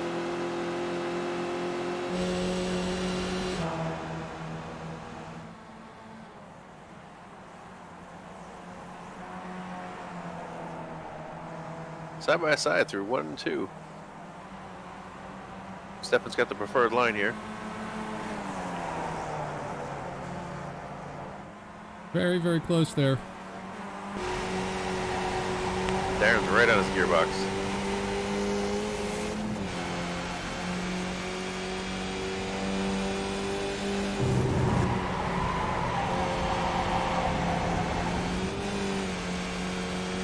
Yeah, you can see the moment that Darren lifted, Stefan put a couple car lengths on him. Though it might have just been because Stefan was in front of him.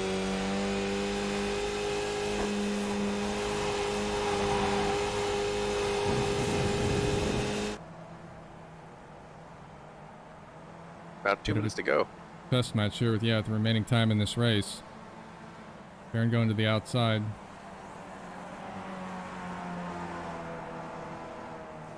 And notice there's a cut. There's about 3 cars in the right-hander, and with the time remaining, those cars may play a part in this.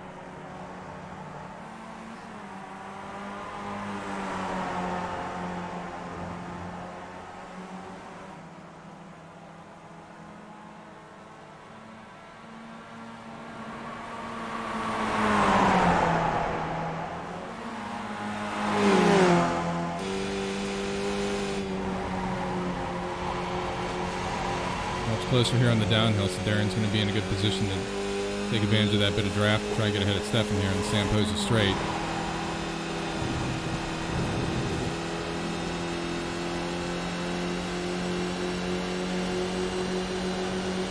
Yeah, I mean, he might not be able to make the move around the outside, but at least he can throw Stefan off of his line and compromise his turn in. You know, give himself an opportunity to see what happens. You know, if you let Stefan run his line, he's definitely going to be fast. So any chance you can get in to just alter what he's doing or what he feels comfortable doing is an opportunity to get around him.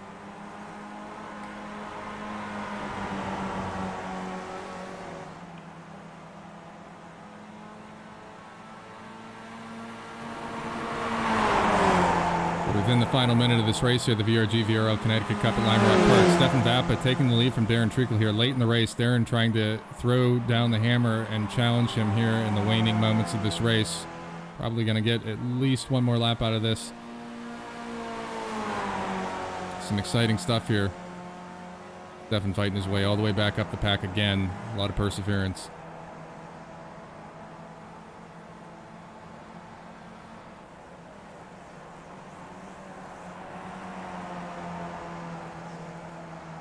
Darren trying to go to the outside, but just doesn't have enough mustard and a bit of a lockup going in there.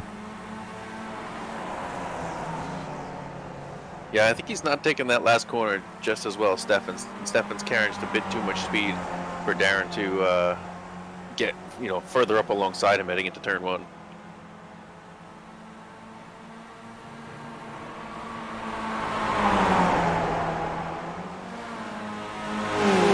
Darren's very good on the back part of the track here. He's all over Stefan during it, but Stefan's good out of that last corner.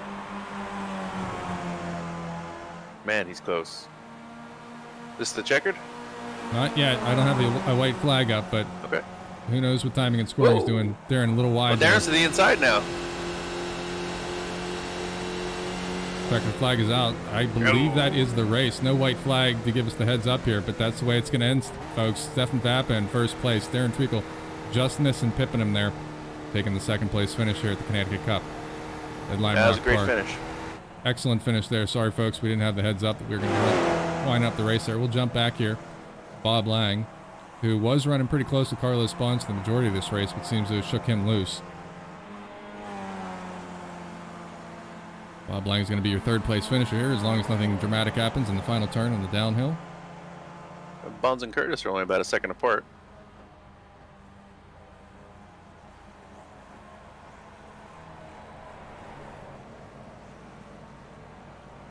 Look at that car. I believe that's Dave Curtis. Seems to have lost his nose there.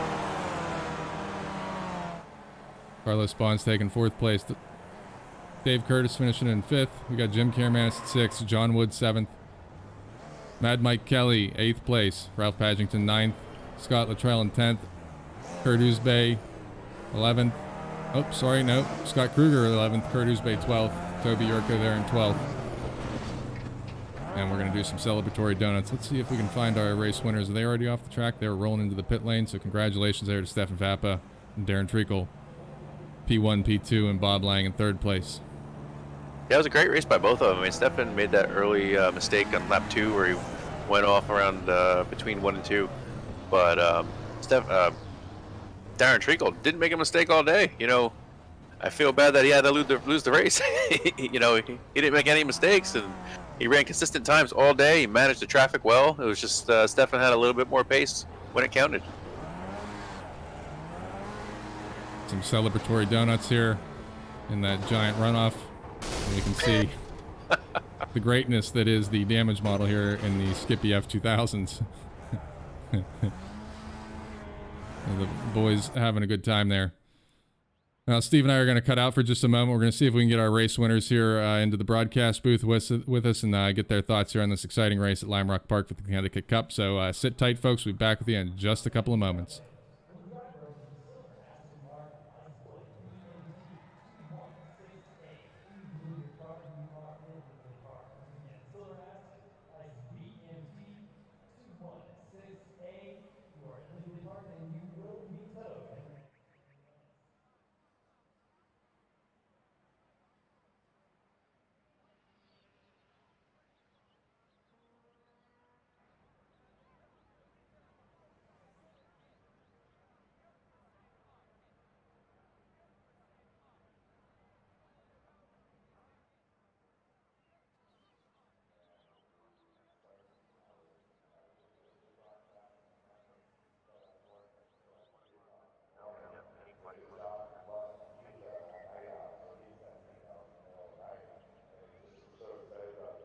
All right, Steve and Ian are back in the broadcast booth, and we have with us our race winner, Stefan Vappa, and close second place finisher, Darren Treacle.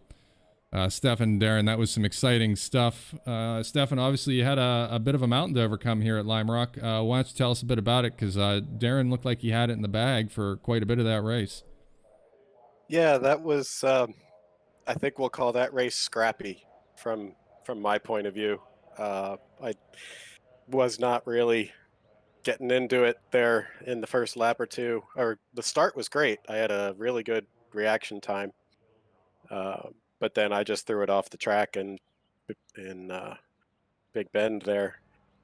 After that, it was, I think I was sitting fifth or fourth, fifth, I think. And, Darren was turning fast laps. It was everything I could do just to match him.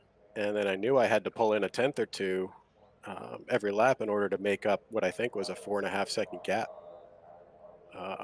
And I'm, counting the laps and counting the number of seconds and trying to do the math. And then that made me lose my concentration. And, the lap traffic was actually really, really well behaved and did not play into it very much. I think in the early part, he might have caught him a little better than I did. And then in the latter half, I might have caught him a little better than he did. But it wasn't until I started to get within a second, really 9/10 or 8/10, that I could start to get a little bit of a draft. And then it closed up pretty quickly at that point. And then it was a little bit of strategizing whether I wanted to be in first or not. Yeah, I can imagine, Darren, you probably didn't have a whole lot to look at in your mirrors there for quite some time. And then all of a sudden there's Stefan staring down your mirrors for quite a bit of that. How was it for you? Because, you took the green flag and it was clean through the majority of the race until about maybe, 7 minutes left. And then Stefan really started to challenge you. How'd it go for you this evening, Darren? It was good. It was a fun race. Stefan went off in the first turn, which surprised me a little bit. But because I thought it was going to be me that was going to send it off in one of the turns early on, as I normally do with this car on cold tires. So then I was really nervous. I was like, oh boy. But it was fun. It was a little nerve-wracking being out front, having such a gap, because I was like, man, now he's going to track me down. That's even worse than if he just beats me from the starting line on, but it was fun. We were turning some pretty quick laps. I mean, quicker laps than I've turned in that car around Lime Rock. I know that. I think the lappers were probably even. Some of them held me up a little bit. Some of them held Stefan up a little bit. I tried to go back and forth, to not allow him to get the draft, but that didn't really help much. And then it was on, and he just needed to make a mistake for me to get by. But he didn't, so he is the victor. Hey, Darren, did you have contact with the lap car? We noticed that there was some side pod damage on your left side, which we didn't see occur. And I assume it wasn't affecting you too much because you were turning great lap times. If I had contact with a lapper, it didn't show up, pop up an X or anything. Okay. There were a couple that got a little close and weren't giving me much room, even when I asked once, twice, 3 times a lady. But yeah, I didn't notice anything though. It was exciting stuff there. Anything. Yeah, towards the end, Steve and I were wondering if we could fit a piece of paper between Darren and Stefan there towards the end. Yeah, I was I was shoving the nose up underneath. I don't know how close I can get with this thing. I mean, I can only see but so much. Yeah, I was just hoping to try to force him into a mistake if I, give him a whole mirror full of my car, Well, it's good stuff, yeah. And we just joined here by Jim Karamanis. Jim, probably not the best race weekend for the ELB Racer Walsh Co. team, but why don't you give us a bit from your perspective here at the Lime Rock Park in the Connecticut Cup? Yeah, it was kind of like real vintage racing for me because my rig was broken, which is a lot how real Vintage racing goes in the real world. I started with my left monitor being sort of inoperable and blinking white lights. So that was interesting. Stefan came up with a great idea of covering it with a T-shirt. So I did that. So thank you for that, Stefan. And then as I'm driving through, I'm trying to get a decent qualifying time, and my steering wheel keeps moving around. So like something broke on my rig, because I drove all of qualifying in the entire race with my steering wheel moving. And my wrists are quite tired right now. So, sixth place after all that, I'll take it. I'll happily take that. You were turning some decent laps there at the end. Yeah. For all that you were fighting with it. Yeah, it works that way sometimes, right? Yeah. Sometimes less input is a good thing. I mean, your laps were good enough that it may have been the difference for me making that last 2 or 3 tenths up and getting in the draft on that last lap I was behind you. Yeah, I tried to just completely move out of the way for you guys, because I knew that with my steering wheel moving around, the chance of me taking one of you out was high, and I didn't want to be that guy. So I tried to just get out of the way. Nah, it was clean from my point of view. I'm glad to hear that. Looks like you guys had a good race. We did. Yep. It was a tough one.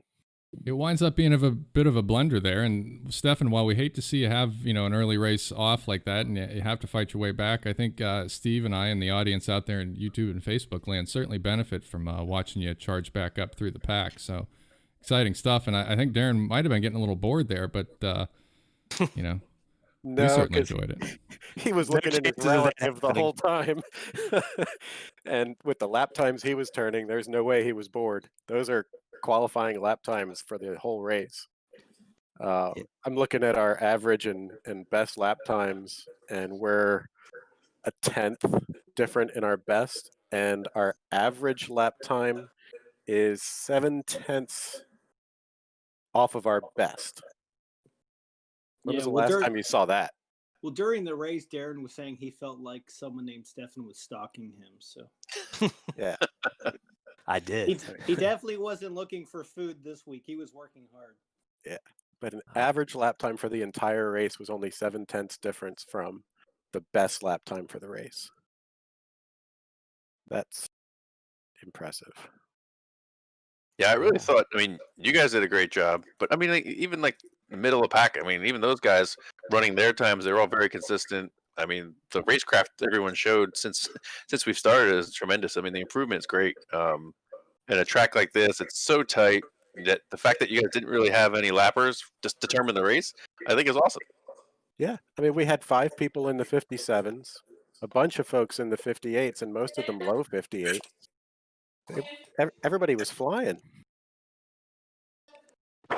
Yeah, no, it was a good race all around, I think, for everyone. Yeah, Darren, you seem to be getting the hang of that Skippy there. I hear you grumble about it a little bit, but you really seem to be finding your way around that car. So I'm not going to lie. I did watch someone's instructional video. I'm glad to help somebody. Thought that might be the case. Everybody looked to be just a bit quicker, a bit tidier in their racing lines this evening, and everybody a whole lot quicker for sure. So, again, we got to give a big shout out to Steve for putting those together, because it helps all of us improve. And looking down the rest of the grid, we all reap the benefits of it, because it's much cleaner racing, much more exciting, and several more races throughout the pack. So really great stuff there, Steve. We certainly appreciate that. Yeah, I'm super happy to help. Yeah, I watched it too. It wasn't anything that I didn't already know, but I was a little disappointed to see you say that you can go flat through the uphill, because I thought that was a card that I could hold in my back pocket. And I'm like, now everybody knows it. Well, you can't do it right away. You definitely got to wait until the car's ready, and then once it's ready, you kind of have to skid the car a little bit to make it work. Yeah, you've got to be 15, 20 laps in before it works, and then it only really works well for the last 5 or 10. Yeah. Yeah, I was on the grid for the start of the race and thought to myself, I really should have watched Steve's video. Yes, you should have. It was really well done. It was. You don't know you can. In your your video, Steve, about a moving steering wheel? I'm sorry, what? Was there anything in your video about your steering column moving around? No, my steering column's pretty secure. Yeah. That's a bummer. Yeah, the nice thing about watching those videos is you just don't know you can do it until you try it, or at least somebody shows you the right way of trying it. Because I've certainly attempted some things and executed extremely poorly, but then Steve shows you the right way around. So, Well, I don't know if it's the right way around, but it's the way I get around. right? Yeah. Well, taking a look here at the championship standing, Stefan, you're still out on top at 252 points. Dave Curtis is back there in second place. Bob Lang third, John Wood fourth, and Carlos Bonds in fifth. But it's still pretty tight here, and we've got 2 more races to go in season 4 in the Skippy. So Darren's climbing his way up there. I don't know if you've got enough to pip Stefan, but you probably put it on the podium there at the end of the season, Darren, if you keep this up. I'm just coming in. I'm just going for wins at this point. Fast laps and then wins at this point. I'm not even. Oh, worried shots about fired. championship. Yeah. It's nice when you don't have that weight on your shoulders. You just come in and shoot for the sky. I'm going to stand by my my race strategy and just send it. Unless Although he's hungry. I got a little nervous when Stefan went off. That did slow me down a little bit, but I was like, man, Yeah, me he went too. off in the first turn. I was like, what the heck? Yeah, it's a little slow to respond to the slide when it's cold like that, and I just overdid it a touch. Well, Yeah, and what- that's one thing that I think those watching will not really realize is that the difference between cold tires and warm tires on that car is tremendous. Huge. And the yeah. car is absolutely on skates at the start of the race. And you're watching these guys stay that close together around the track the first few laps. It's showing a really high skill set because it's almost impossible to drive the car. I mean, think about driving in the snow, and that's what it's like on the first 2 to 3 laps on the Skippy. Agreed.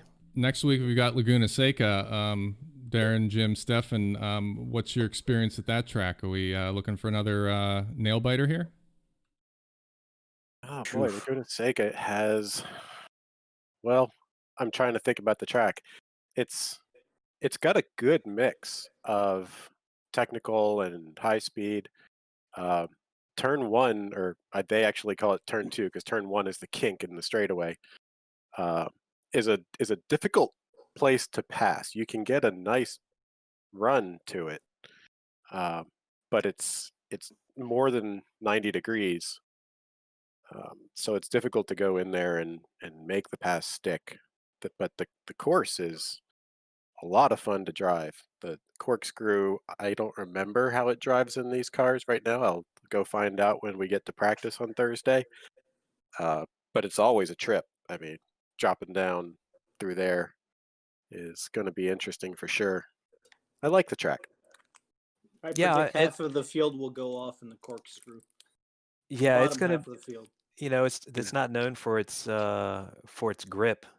So, but I agree, it's gonna be the corkscrew is definitely gonna be a challenge for a lot Yeah. of folks. Yeah, that's right. It gets dusty there because windy and dirty. So it is sort of known to be a little bit of a slippery surface. Well, I Yeah, guess and the uphill towards the corkscrew is going to take a really long time in these cars. We might actually start rolling backwards going up that big hill. Yeah. Steve, you gonna put together a video there on Laguna Seca for us? Because I'm probably gonna need it. I think at this point, I kind of have to, don't I? Yeah. Everybody's It's got a expecting it. precedent. Yeah, no, I don't mind doing it. I actually enjoy it. It helps for me too to see, analyze exactly what I'm doing. It helps me not necessarily at this track, just to be more mindful of what I am doing and what my inputs are. So I like doing it.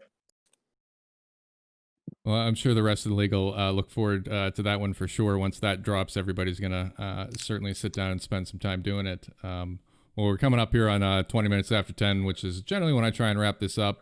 Certainly, congratulations to Stefan on a hard-fought race victory this evening. And Darren, unfortunately, he pipped you there at the end, but it was great stuff from up here in the broadcast booth. And Jim, glad to hear that you had an eventful race this evening, if not necessarily triumphant. Hey, So- I'm just glad I can still use my hands. I'm happy. Well, we'll wrap it up here in the booth. Steve, thanks again very much for your video here, and certainly I think helps a great deal, and for joining us up here in the booth. Any closing thoughts from you there, Steve? No, just a wonderful race. I was expecting things to go a little bit differently, just with the tight confines, and everybody did a great job, and just to see everybody's progress is awesome. Well, good stuff. Stefan, Darren, congratulations. Jim, you as Thank well. you. Thanks Yeah. for joining us up here in the broadcast booth. Steve and I will sign off there in the broadcast, and then we'll see you, I guess, Thursday for the practice, and then next Tuesday again with the VRL at Laguna Seca. Looking forward to this one, boys. I think it's going to be a good one. Yeah, thanks, guys. Great Yep. work Thanks. as always. Much Appreciate it. appreciated. Thank you. Thank you very much. You guys have a good evening. You too. Appreciate it.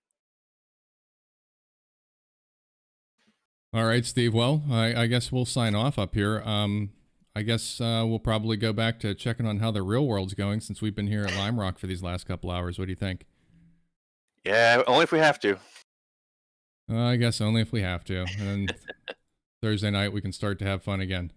Yep, we'll do. Well, I certainly appreciate you joining me up here in the broadcast booth, Steve. I'll sign off here on the YouTube and the Facebook, and we'll see you here for the next race at the VRG VRL at Laguna Seca. Sounds good. Have a good night. All right, Steve. Thank you. You as well.